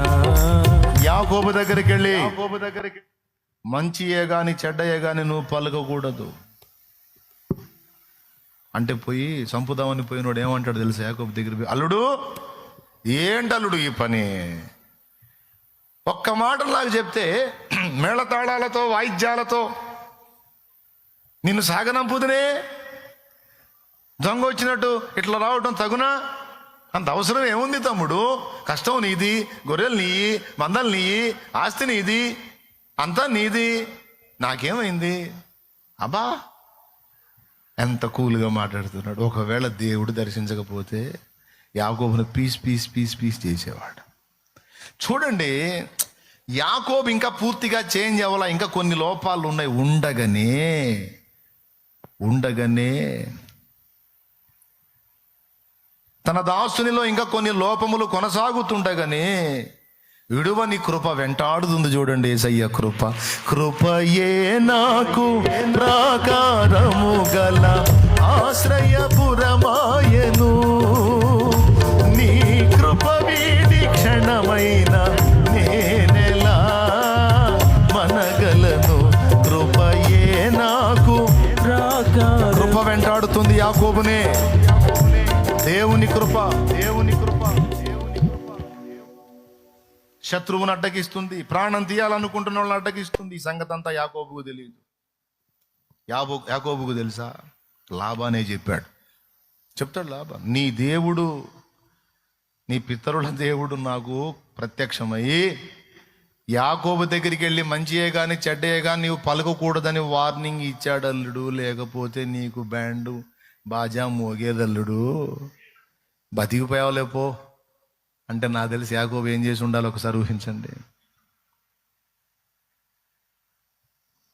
వాగ్దానములన్నీ నెరవేర్చుచుంటివా వాగ్దాన పూర్ణుడా, నేను నీకు తోడై ఉండి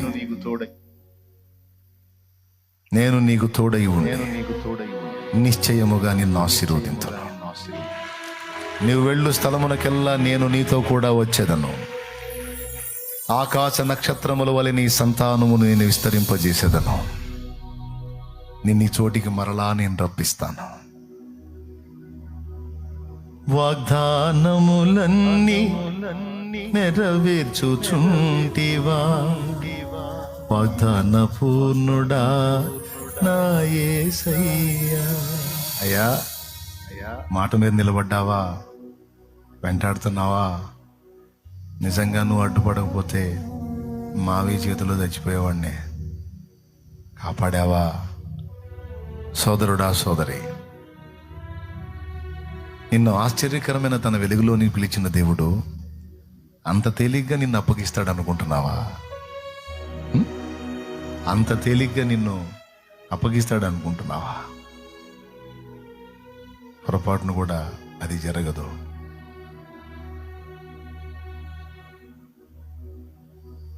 చాలా విషయాల్లో ఆయన మనల్ని అడ్డగిస్తూ ఉంటాడు. ఇన్ని వస్తాయి. ఏ ఏ విషయాలు అడ్డగిస్తున్నాడు అనేది ఒక్కసారి పరిశీలించుకుంటే ఇన్ని సంగతులు వస్తాయి. కొన్నిసార్లు పోయి గుంట్లో పడబోతాం మనం. కొన్నిసార్లు గుంట్లో పడతాం మనం. ముందే చెప్తాడు గుంట్లో పడొద్దు పడొద్దు పడొద్దు అని. అయినా మూర్ఖంగా పోయి పడతాడు ఒక్కొక్కడు.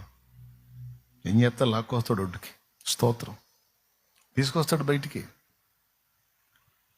సాధ్యమైనంత వరకు ఆ గోతికి పోకుండా అడ్డగిస్తూ ఉంటాడు. నిన్నే దర్శిస్తూ ఉంటాడు. నువ్వు ఈ ప్రయత్నం చేయబోతున్నావు, అది వద్దు. అది చేసావంటే నీ మెడకు చుట్టుకుంటుంది, తర్వాత విలవిలలాడతావు, వద్దు అని నీకు దర్శనాల రూపంలోనో లేకపోతే వ్యక్తుల ద్వారానో కొన్ని సిగ్నల్స్ ద్వారానో కొన్ని సూచనల ద్వారానో నువ్వు గుంటలో పడబోయేటప్పుడు ముందే నీకు సమాచారం ఇస్తాడు. నా దేవుడు అన్యాయస్తుడు కాదు. నువ్వు ఇరుక్కోబోయేటప్పుడు ముందే మాట్లాడతాడు ఆయన. ముందే నీకు సూచనలు ఇస్తాడు, ముందే సిగ్నల్స్ ఇస్తాడు నీకు. నువ్వు సెన్సిటివ్గా సున్నితంగా దేవుణ్ణి కలుసుకునే వ్యక్తివైతే క్లియర్గా నీతో మాట్లాడతాడు. వద్దు బిడ్డ, అదొద్దురా అంటాడు. వద్దు తల్లి అంటాడు. వద్దు నాన్న అంటాడు. ఆయన మూర్ఖంగా నువ్వు పోయి అడిగేస్తే ఇంకేం చేస్తాడు? సరే అనుభవించు. మళ్ళీ అందులో ఇరుక్కొని కొయ్యో మొయ్యో అని మొత్తుకుంటుంటే మళ్ళీ లాక్కొస్తాడు. చెప్పా కదా వద్దని.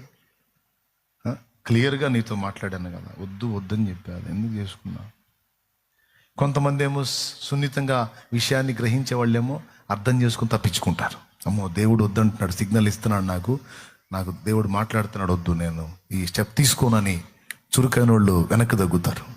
కొంతమంది ఉంటారుగా మంపు మాలోకాలు, ఇరుక్కుంటారు. దేవునికి స్తోత్రం, హల్లెలూయా. పర్వాలేదులే, ఇరుక్కున్న ఆమెతో అప్పచెప్పడులే,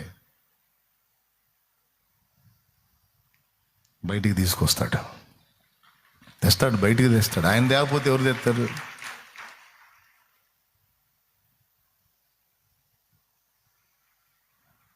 చాలా విషయాలలో మన దేవుడు అసలు ఎట్లా మన విషయంలో కదులుతున్నాడంటే ఎన్ని సంగతులు వస్తాయో. మరణము మన దరి చేరకుండా మనల్ని అడ్డగిస్తూ ఉన్నాడు ఆయన. మన దేహము రోగగ్రస్తమైన నాశనం కాకుండా చాలా విషయాలు మనం చేయకుండా అడ్డగిస్తూ ఉన్నాడు ఆయన. మరణము తప్పించుట ప్రభువగు యెహోవా వశము అని రాస్తుంది. ఎన్నోసార్లు మరణం నిన్ను నన్ను దర్శించబోయింది, అడ్డుపడ్డాడు, తప్పించాడు, కాపాడాడు. బతికున్నాం. ఈరోజు బతికున్నాం అంటే ఆయన కాపాడితేనే. ఒప్పుకుంటే నిజమేనా? ఒప్పుకుంటే గట్టి కోడి మయంపరచు దేవుణ్ణి.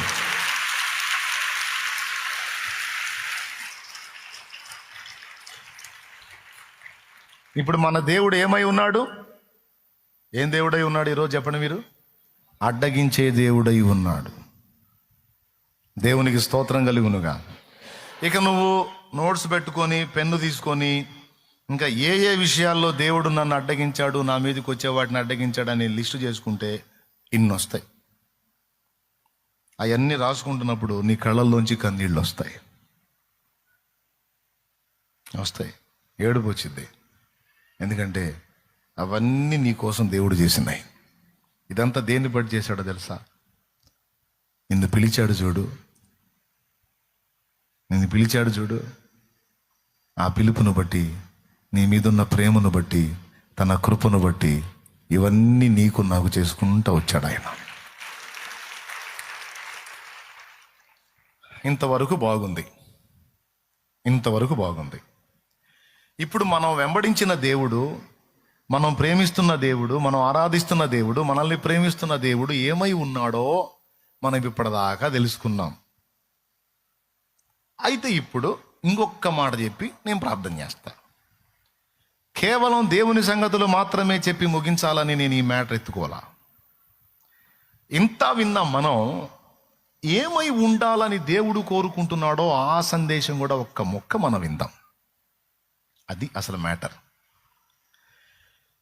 ఎన్నో ఉపద్రవాలు మన మీదికి రాకుండా మనల్ని నిరంతరం అడ్డగిస్తూ మనల్ని ప్రొటెక్ట్ చేస్తున్నటువంటి దేవుడు మనము కూడా అడ్డగించువారము కావాలని కోరుకుంటున్నాడు.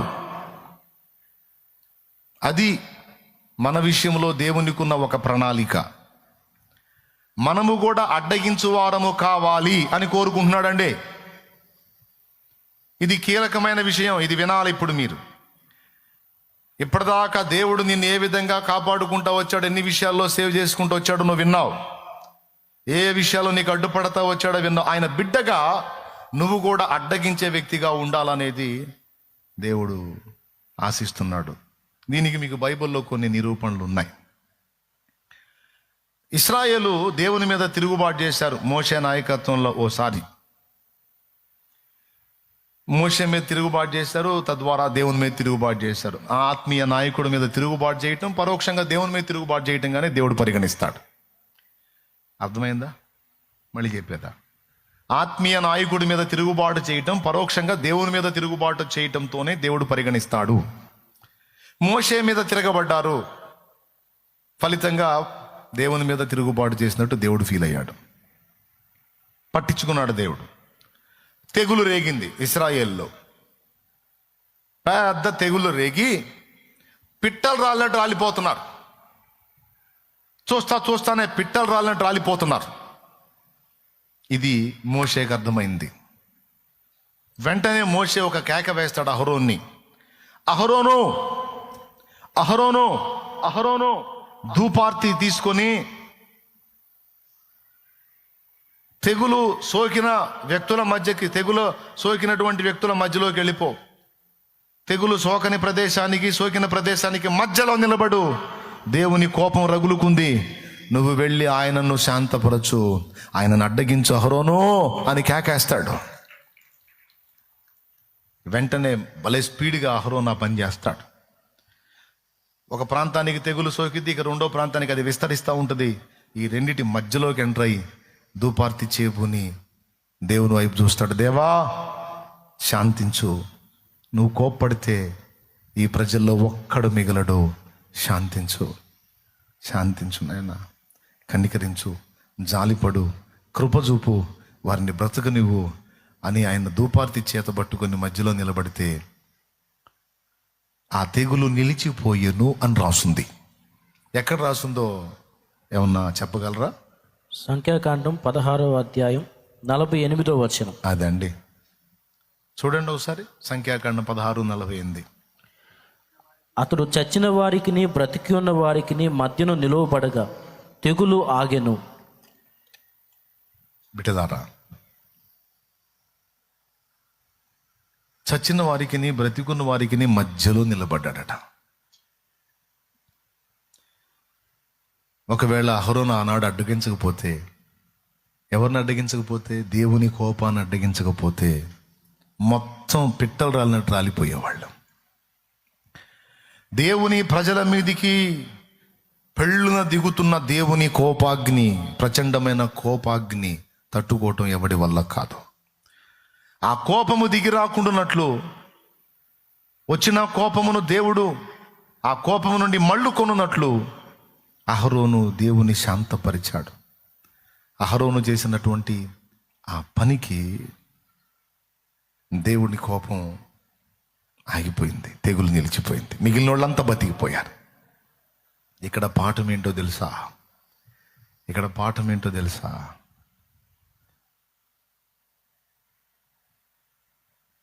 ప్రజల మీదకి వచ్చేటువంటి నాశనమును మనము అడ్డగించకపోతే అది ఎంతమందిని బలి తీసుకుంటుందో తెలియదు. క్రీస్తు రక్తము చేత విమోచింపబడి పరిశుద్ధపరచబడి పరిశుద్ధ జనముగా సొత్తైన ప్రజలముగా దేవుని సంబంధులంగా ఏర్పరచబడిన మనకు దేవుడిచ్చిన ఆధిక్యత ఎంత గొప్పదో తెలుసా? ఈరోజు ప్రపంచంలో జరుగుతున్నటువంటి విలయాలు చాలా వాటిని దేవుడు రాకుండా తన్ను తాను అణచుకోవడానికి కారణం ఏంటో తెలుసా? దేవుని ప్రజలలో కొంతమంది పెడుతున్న మొర్ర, కొంతమంది చేస్తున్న విజ్ఞాపన. ఏర్పరచబడిన వారు, పిలువబడిన వారిలో కొంతమంది దేవుణ్ణి అడ్డగిస్తున్నారు. దేవా శాంతించు, కనికరించు, ప్రజలను నాశనమునకు అప్పగించొద్దు,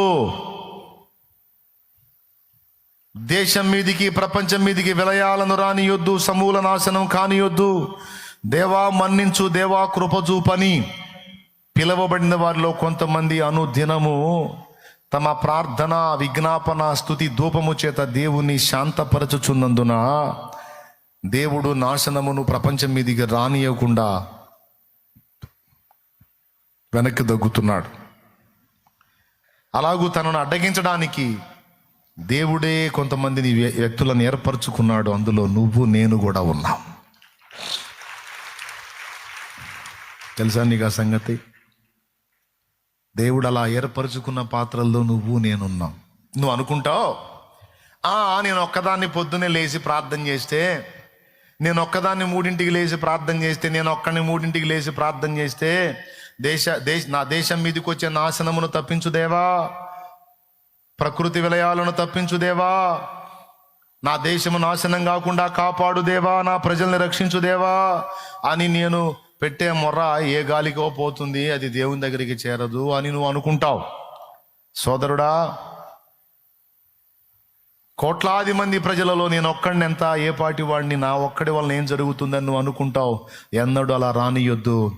నీ మొర్రకు దేవుడు విలువనిచ్చాడు, దాన్ని బట్టి చాలా వాటిని ఆపాడు.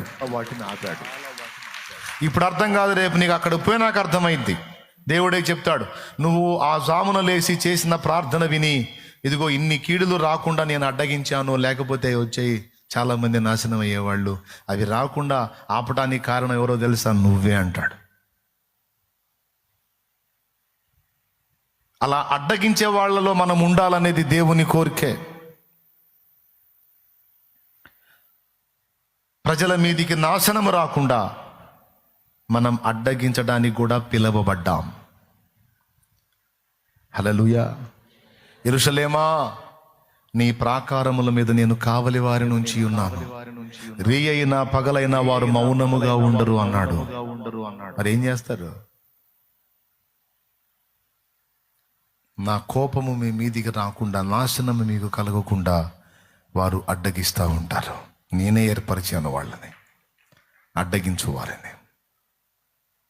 బిడ్డలారా, ఇది మొదటి సంగతి. అహరోను చేసిన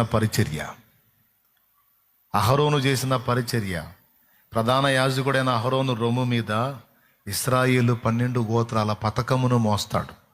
అది ఎక్కడ కట్టుకోమన్నాడో తెలుసా? దైవజనులు గుర్తించాలి ఈ విషయాన్ని. ఇక్కడ కట్టుకోమన్నాడు 12 గోత్రాల పథకాన్ని. అంటే దాని అర్థం ఏంటో తెలుసా? ఇశ్రాయేలు 12 గోత్రాలకు చెందినటువంటి ప్రజలందరినీ నువ్వు ఇక్కడ మొయ్యాలి అహరోను, నీ గుండెల మీద మొయ్యాలి అని. ఒకసారి మోషే అంటాడు, చూడు, ఈ గొప్ప జనమును నా రొమ్మున మొయ్యమని చెప్తున్నావు, ఈ జనం ఏమన్నా తక్కువ ఉందా అని మోషే అంటాడు. గుర్తుందా? ప్రధాన యాజకుడికి ఉన్నటువంటి దుస్తులలో ఇక్కడ 12 గోత్రాల పథకాన్ని మొయ్యమంటాడంటే ఇశ్రాయేలు సర్వ సమాజం యొక్క రక్షణ, భద్రత అహరోను గుండెల మీద పెట్టుకొని మొయ్యాలి. అందుకే అహరోన్ చేత పని చేయించాడు మోషే. దేవునికి స్తోత్రం కలుగును గాక.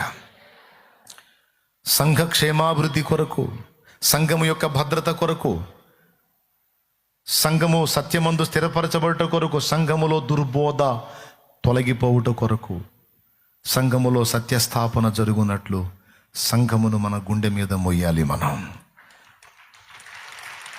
అది కదండి 12 గోత్రాల పథకం.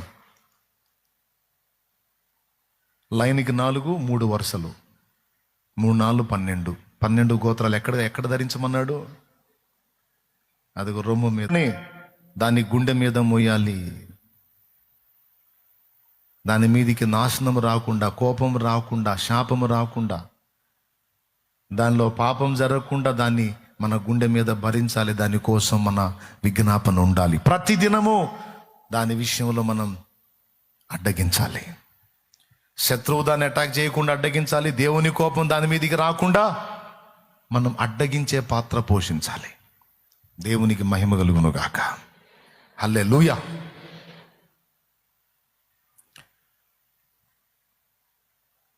ఫినెహాసు అనేవాడు ఒక పని చేస్తాడు. ఇశ్రాయేలు పాపం చేసి వాళ్ళ మధ్య తెగులు రేగి మళ్ళా చచ్చిపోతున్నప్పుడు అహరోను మనమడు ఎలియాజరు కుమారుడు ఫినెహాసు దేవుని సముఖములో అక్రమంగా ప్రవర్తిస్తున్న వారిని హతము చేసి, ప్రాయశ్చిత్తము చేసి దేవుని కోపము నుండి దేవుడు మళ్ళుకునేటట్టు చేస్తాడు. అక్కడేమని చెప్తాడంటే ప్రాయశ్చిత్తము చేశాడంటాడు. దేవునికి స్తోత్రం కలుగును గాక. అక్కడేం చేశాడు ఫినెహాసు? ప్రాయశ్చిత్తం చేశాడు. కాబట్టి అతనితో నా నిబంధన స్థిరపరుస్తాను, నేను చూచి ఓర్వలేని దాన్ని ఫినెహాసు కూడా చూచి ఓర్వలేకపోయాడు అని దేవుడు సంతోషపడి కోపం నుండి మళ్ళుకుంటాడు. అక్కడ ప్రాయశ్చిత్తం. ఇక్కడేమో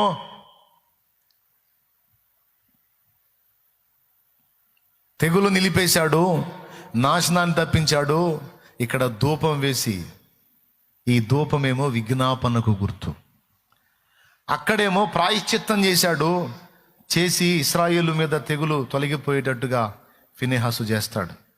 కనపడలేదా? 25వ అధ్యాయం, సంఖ్యాకాండం 25వ అధ్యాయం 13వ వచనం. అది నిత్యమైన యాజక నిబంధనగా అతనికిని అతని సంతానమునకును కలిగి ఉండును. ఏలయనగా అతడు తన దేవుని విషయమందు ఆసక్తి గలవాడై ఇశ్రాయేలీయుల నిమిత్తము ప్రాయశ్చిత్తము చేసెను. అది ఏం చేశాడని ఉంది? ప్రాయశ్చిత్తం చేశాడంట. అక్కడ అహరోను ఏం చేశాడు? ధూపార్తి చేబూని దేవుణ్ణి శాంతపరిచాడు. ఇక్కడ ప్రాయశ్చిత్తం చేశాడు. హల్లెలూయా.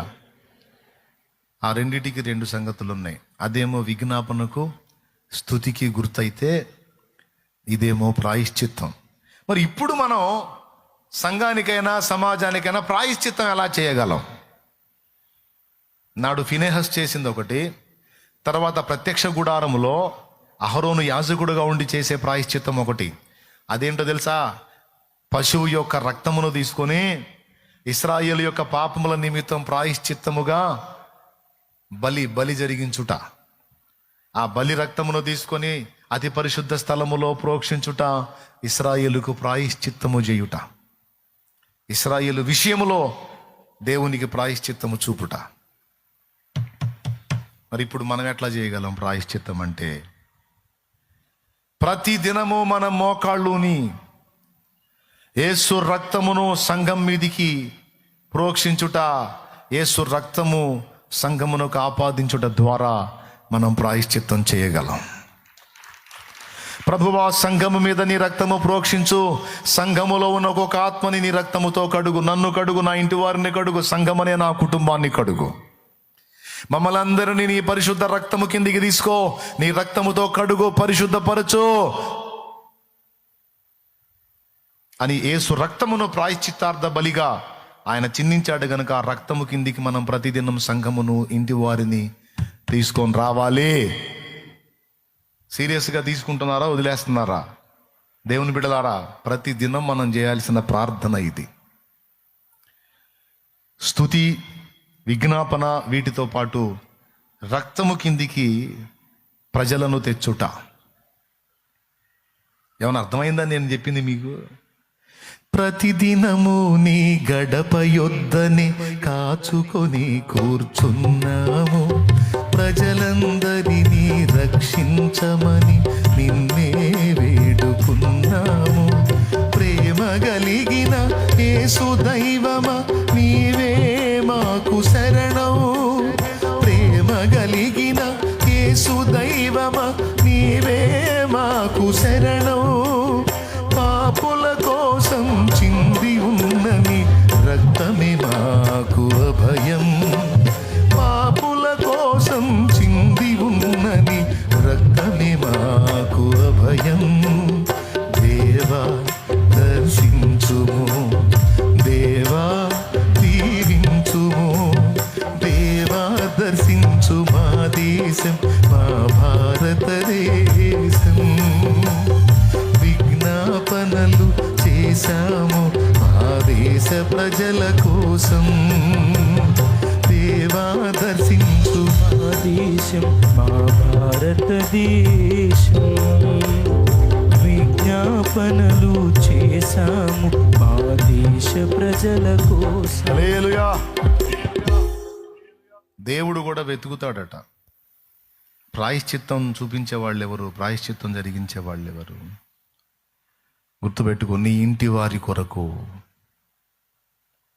ఆనాడు ఇశ్రాయేల్ రక్షణ కొరకు ఇంటి వారి కొరకు పస్కా పశువు వధింపబడినట్లు, దాని రక్తం ఇంటి వారి రక్షణకు కారణమైనట్లు, సంఘం అనే ఇల్లు, వ్యక్తిగతంగా అనే ఇల్లు రెండు క్షేమం పొందినట్లు ప్రతి దినము యేసు రక్తము కిందికి సంఘాన్ని దేవాలి, కుటుంబాన్ని దేవాలి, నిన్ను నువ్వు తెచ్చుకోవాలి. ఏమర్థమైందో ఒక్క మొక్క చెప్పండి. ఇప్పుడు నేను చెప్పింది ప్రతి ఉదయం మోకాళ్ళుని యేసు రక్తం కిందికి ఎవరిని తేవాలి? సంఘము అనే ఇంటిని, వ్యక్తిగతంగా నీ ఇంటిని, ఆఖరికి నిన్ను కూడా ఖచ్చితంగా నువ్వు తెచ్చుకోవాలి. ఎందుకంటే యేసు రక్తము మనకు భద్రతా వలయం. అర్థమైందా? నీ రక్తముని పాడంలే ప్రాకారము చేసి కాపాడుకుంటివి నన్నింతకాలం. ఆశ్రయమే నీ రక్తమే, నా జీవిత ఆధారమే. అదే దాని అర్థం. ఈ విధంగా మనం చేయటం ద్వారా ఇంటి మీదకి, సంఘం మీదకి, మన మీదకి వచ్చే చాలా ఉపద్రవాల నుంచి తప్పించబడతాం. విజ్ఞాపన, స్తుతి, ధూపం. కొంతమంది ప్రార్థన అనగానే ఏకంగా ప్రార్థన మాత్రమే చేసి సర్దుకుంటారు.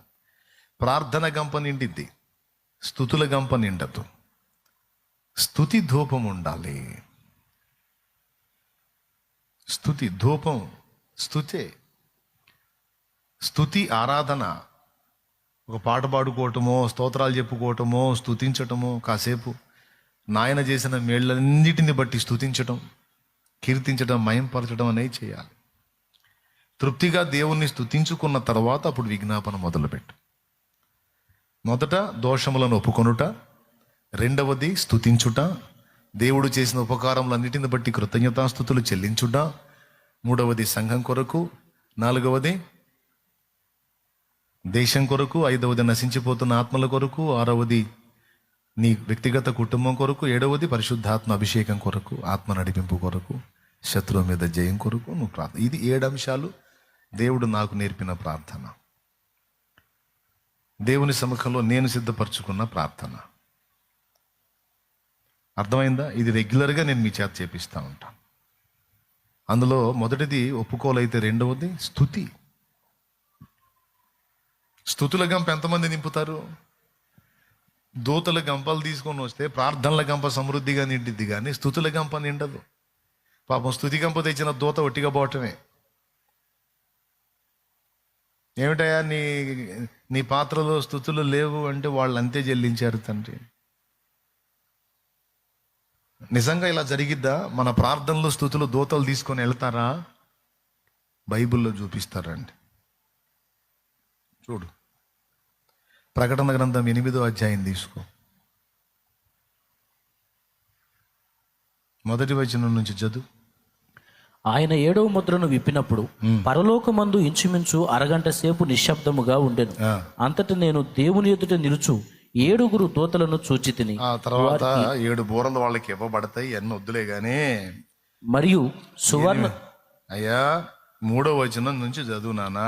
మరియు సువర్ణ ధూపార్తి చేత పట్టుకుని ఉన్న వేరొక పీఠం పైన పరిశుద్ధులందరి ప్రార్థనలతో కలుపుటకై అతనికి బహు ధూపద్రవ్యములు ఇవ్వబడి. పరిశుద్ధులందరి ప్రార్థనలతో అందులో నువ్వు ఉన్నావా లేవా? యేసు రక్తం చేత విమోచింపబడి పరిశుద్ధురాలు అయ్యావా లేదా? అప్పుడు నీ ప్రార్థన కూడా అక్కడికి వెళ్ళిందా లేదా? దూత ఏం చేస్తున్నాడో చూడు. అప్పుడు ఆ ధూపద్రవ్యముల పొగ పరిశుద్ధుల ప్రార్థనలతో కలిసి దూత చేతిలో నుండి పైకి లేచి దేవుని సన్నిధిని చేరెను. అద్దుగో ప్రార్థన ఎవరి చేతిలో నుండి వెళ్తుంది? దేవుని సన్నిధికి.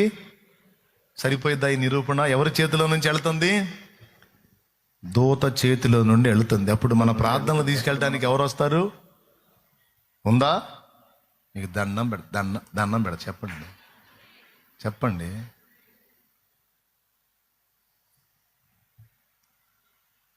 ఉందా?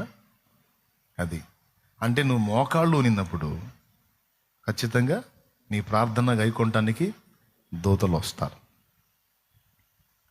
ఈ గంప నిండి, ఈ పాత్ర నిండి, ఆ పాత్ర నిండి. ఏ పాత్ర? స్తుతుల పాత్ర.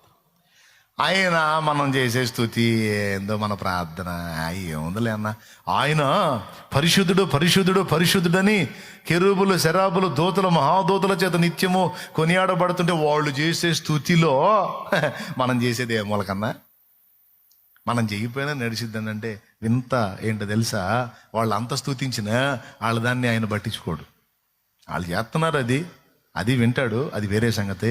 కానీ ఈ భూమి మీద నుండి నువ్వు నేను మనం చెల్లించే స్తుతిని దేవుడు ఇంకా విలువైందిగా పరిగణిస్తాడు. ఎందుకు చెప్పు? ఎందుకు అక్కడున్న స్తుతికి తక్కువ విలువ, ఇక్కడున్న స్తుతికి ఎక్కువ విలువ? చెప్పును. అక్కడేమో అనుకూల స్థలం, అక్కడ ఉందంతా దేవుని ప్రపంచం, దేవుని ప్రజలు, అంతా దేవుని వ్యవహారం, అంతా అక్కడ దేవుని దూతలు, అంతా ఆయన మహిమ, అక్కడ ఆయన స్తుతే. కానీ ఈ లోకం దుష్టుని యందున్నది. ఇక్కడ వేరే ప్రభుత్వం నడుస్తుంది, సాతాను ప్రభుత్వం. మరి ఆ ప్రభుత్వంలో ఉన్నటువంటి మనుషులు దేవుణ్ణి ఆరాధించడం అంటే చిన్న విషయం కాదు. ప్రతికూలత ఎక్కువ, ఆకర్షణలు ఎక్కువ, పాపం ఎక్కువ, ఐహిక వాంఛలు ఎక్కువ. ఇలాంటి ప్రతికూల ప్రపంచములో నుండి సాతానుకు మహిమ రాకుండా ఇక్కడ నుండి వాడి రాజ్యములో నుండి దేవునికి మహిమ వెళుతుందంటే ఆ మహిమ చెల్లించే బిడ్డ ఎన్నిటిని తట్టుకొని ఎన్నిటిని దాటుకొని చెల్లిస్తున్నాడో దేవుడికి తెలుసు. ఏమన్నా అర్థమైందా నేను చెప్పింది? అందుకే ఒక పాటలో పాడుకున్నా. పాటలు ఎక్కువ అవుతున్నాయని పాడట్లా, కానీ ఇది పాడతా. కెరూబులు, శరాపులు, మా దూతలు నిత్యము నిన్ను స్తుతింపగను. కెరూబులు, శరాపులు, మా దూతలు నిత్యము నిన్ను స్తుతింపగను. ఎన్నికలేని నా స్తుతి కోసము, ఎన్నికలేని నా స్తుతి కోసము మిగులాసెతో చూచుచుంటివా, మిగులాసెతో చూచుచుంటివా. ఆరాధనే చెయ్యనా, ఆనందమే పొందనా. ఆరాధనే చెయ్యనా, ఆనందమే పొందనా. దేవా నా దేవుడవు నీవేనని, నామదినే లేరా రాజు నీవేనని. హల్లెలూయా. అందుకే నేను పాడేది ఎక్కువ. ఛాన్స్ దొరికితే అరడజనైనా పాడటానికి ఇష్టపడేది. ఎందుకంటే స్తుతి ఇష్టం ఆయనకి. ఇక్కడి నుంచి వచ్చే స్తుతి ఇంకా విలువైంది. పాపము నిండిన ఈ సమాజంలో, నీతి మాలిన సమాజములో, సైతాను గవర్నమెంటు, సైతానుగాడు భూమండలం మొత్తాన్ని పరిపాలిస్తున్న పరిస్థితుల్లో ఉన్న ఈ సమాజంలో దేవునికి మహిమ ఏంటండి? కానీ ఇలాంటి దానిలో కూడా దేవునికి మహిమ చెల్లించేదే తన సంఘములోని పరిశుద్ధులు. అందుకే కోటాను కోట్ల ప్రపంచాలున్నా, కోటాను కోట్ల సమాజాలున్నా, లెక్కకు మించినటువంటి కన్యకలు అంటే లెక్క పెట్టలేనన్ని ప్రపంచాలున్నా, అందులో కోటాను కోట్ల రకరకాల వ్యక్తులు ఉన్నా, అందరినీ పక్కన పెట్టి ఈ భూమండలం మీద నుంచి వచ్చే స్తుతిని స్పెషల్గా వింటాడట. మన స్తుతిని వింటాడు, మన ఒకళ్ళతో ఒకళ్ళు మాట్లాడుకోవటం కూడా వింటాడు. తన భక్తులు ఒకరితోనొకరు మాట్లాడుకుని చూడగా యెహోవా చెవియొగ్గి ఆలకించును. అసలు ఆయన ఎక్కడ, మనం ఎక్కడ? మన సంభాషణ వింటాడు, స్తుతి వింటాడు, ప్రార్థన వింటాడు, విజ్ఞాపన వింటాడు, కీర్తన వింటాడు, ఆరాధన వింటాడు. అందుకే సమయమందును అసమయమందును దేవ సంస్తుతి, శ్రీమంతుడగు యెహోవ సంస్తుతి. ఎప్పుడు స్తోత్రాలు చెప్తా ఉండు. హల్లెలూయా, స్తోత్రం తండ్రి నీకు వందనాలు అనుకుంటా ఉండు. ఎంత బాగుంటుందో. కానీ నీ వల్ల కాదు. ఏడాడ చెత్తంతా వాగబుద్ధి అయింది, కానీ స్తుతి మాత్రం మనకు చెల్లించబుద్ధి కాదు. పనికి మళ్ళీ మాటలు చెప్పి వాగుతానే ఉంటాం. స్తుతి ఉండదు. ప్రార్థనకు ఉపక్రమించినప్పుడు స్తుతించటం అనేది గుర్తుపెట్టుకోండి. దానికి కూడా టైం తీసుకోండి. యాంత్రికంగా స్తుతి స్తోత్రం అనకండి. నువ్వు ఎందుకు స్తుతిస్తున్నావో చెప్పు. దేవా, నాకు చేసిన ఉపకారములన్నిటి కొరకు నీకు స్తోత్రం అని ఎన్ని కార్యాలు నీ ఎడల చేశాడో అవకాశం ఉన్నంత వరకు స్తుతి స్తోత్రం చెప్పు. అండ్ ఏదన్నా కార్యాలను గుర్తు చేసుకుంటా చెప్పు, అర్థవంతంగా ఉంటుంది. అంతేగాని టేప్ రికార్డ్ ఆన్ చేసినట్టు, సీడీ పెట్టినట్టు, మెమరీ కార్డులో హల్లెలూయా అని వచ్చినట్టు యాంత్రికంగా చేయవకు. చండాలంగా ఉంటుంది. హార్ట్ఫుల్గా, హృదయపూర్వకంగా నాకు ఆహారం ఇచ్చావు. ఎంతోమంది ఆహారం లేక అల్లాడుతుంటే నాకు నీ పిడికిలి విప్పి నాకు, నా బిడ్డలకి, నా ఇంటి వారికి అంత అన్నం పెట్టావు, స్తోత్రమయ్యా. వస్త్రం ఇచ్చావు, స్తోత్రమయ్యా. ఆరోగ్యం ఇచ్చావు, స్తోత్రమయ్యా. ఆయుష్నిచ్చావు, స్తోత్రమయ్యా. రక్షణ కోసం ప్రాణమే పెట్టావు, స్తోత్రమయ్యా. ఫలానా విజ్ఞాపన విని జవాబిచ్చావు, స్తోత్రమయ్యా. నా ప్రార్థనలు ఎన్ని విని జవాబిచ్చావో, స్తోత్రమయ్యా అని స్తుతిస్తూ మహింపరచు. వెళ్ళిద్ది. స్తుతుల గంప నిండాలి, స్తుతుల పాత్ర నిండాలి. ఓకే, అయిపోయింది. మనం అడ్డగించు వారము కావాలి. మన సాటి సహోదరుల మీదకి వచ్చేటువంటి శాపమును మనం అడ్డగించే వారమై ఉండాలి. అడ్డగించాలి. దేవునికి స్తోత్రం కలుగునుగా. కూర్చోమా, అయిపోయినాక చెప్తూ కానీ.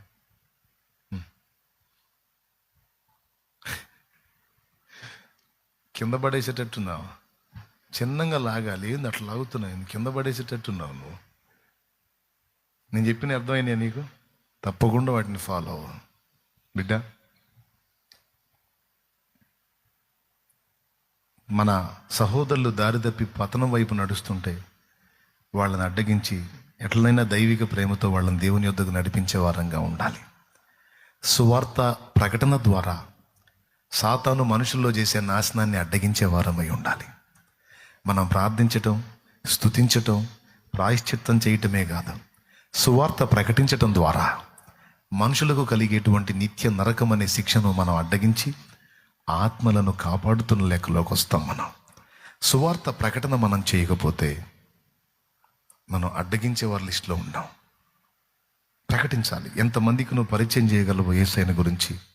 నువ్వు పనిచేసే స్థలంలో, నువ్వు వ్యాపారం చేసే స్థలంలో, చదువుకునే స్థలంలో నీకు పాసిబిలిటీ ఉన్నంత వరకు ఇతరులకు నువ్వు ప్రకటిస్తూ ఉంటే, ఇతరులకు నువ్వు యేసయ్యను పరిచయం చేస్తూ ఉంటే నాశనం కాకుండా వాళ్ళ జీవితాలను అడ్డగించిన దానివి అవుతావు, అడ్డగించినోడివి అవుతావు. ఏమన్నా అర్థమైందని నేను చెప్పింది? ఇతరులకు క్రీస్తును పరిచయం చేయటం ద్వారా ఆత్మహత్యలను అడ్డగించిన దానివి అవుతావు. ఇతరులకు క్రీస్తును పరిచయం చేయటం ద్వారా కుటుంబాలు నాశనం కాకుండా, ఎందుకంటే ఒక్కడు వ్యసనపరుడు అయి ఉంటే కుటుంబం మొత్తం నాశనం, ఒక్క తాగుబోతుంటే ఇల్లు మొత్తం రోడ్డు పాలైతే, నీ సువార్త వలన ఒక తాగుబోతు మారితే ఆ ఇంటి మొత్తాన్ని నాశనం కాకుండా అడ్డగించిన దానివి నువ్వే. నువ్వు పరిచయం చేసే దేవుని మాటలు, దేవుని ప్రేమ, యేసు నిన్ను ప్రేమిస్తున్నాడు తల్లి, ఆయన నీ కోసం ప్రాణం పెట్టాడు అని నువ్వు ప్రకటించే దేవుని మాట ఒక మనిషి బతకటానికి ఆధారమైంది. ఒక ఆత్మహత్య ఆగిపోవచ్చు, ఒక ఆత్మహత్య ఆగిపోవచ్చు. దేవుని కృప చూడండి.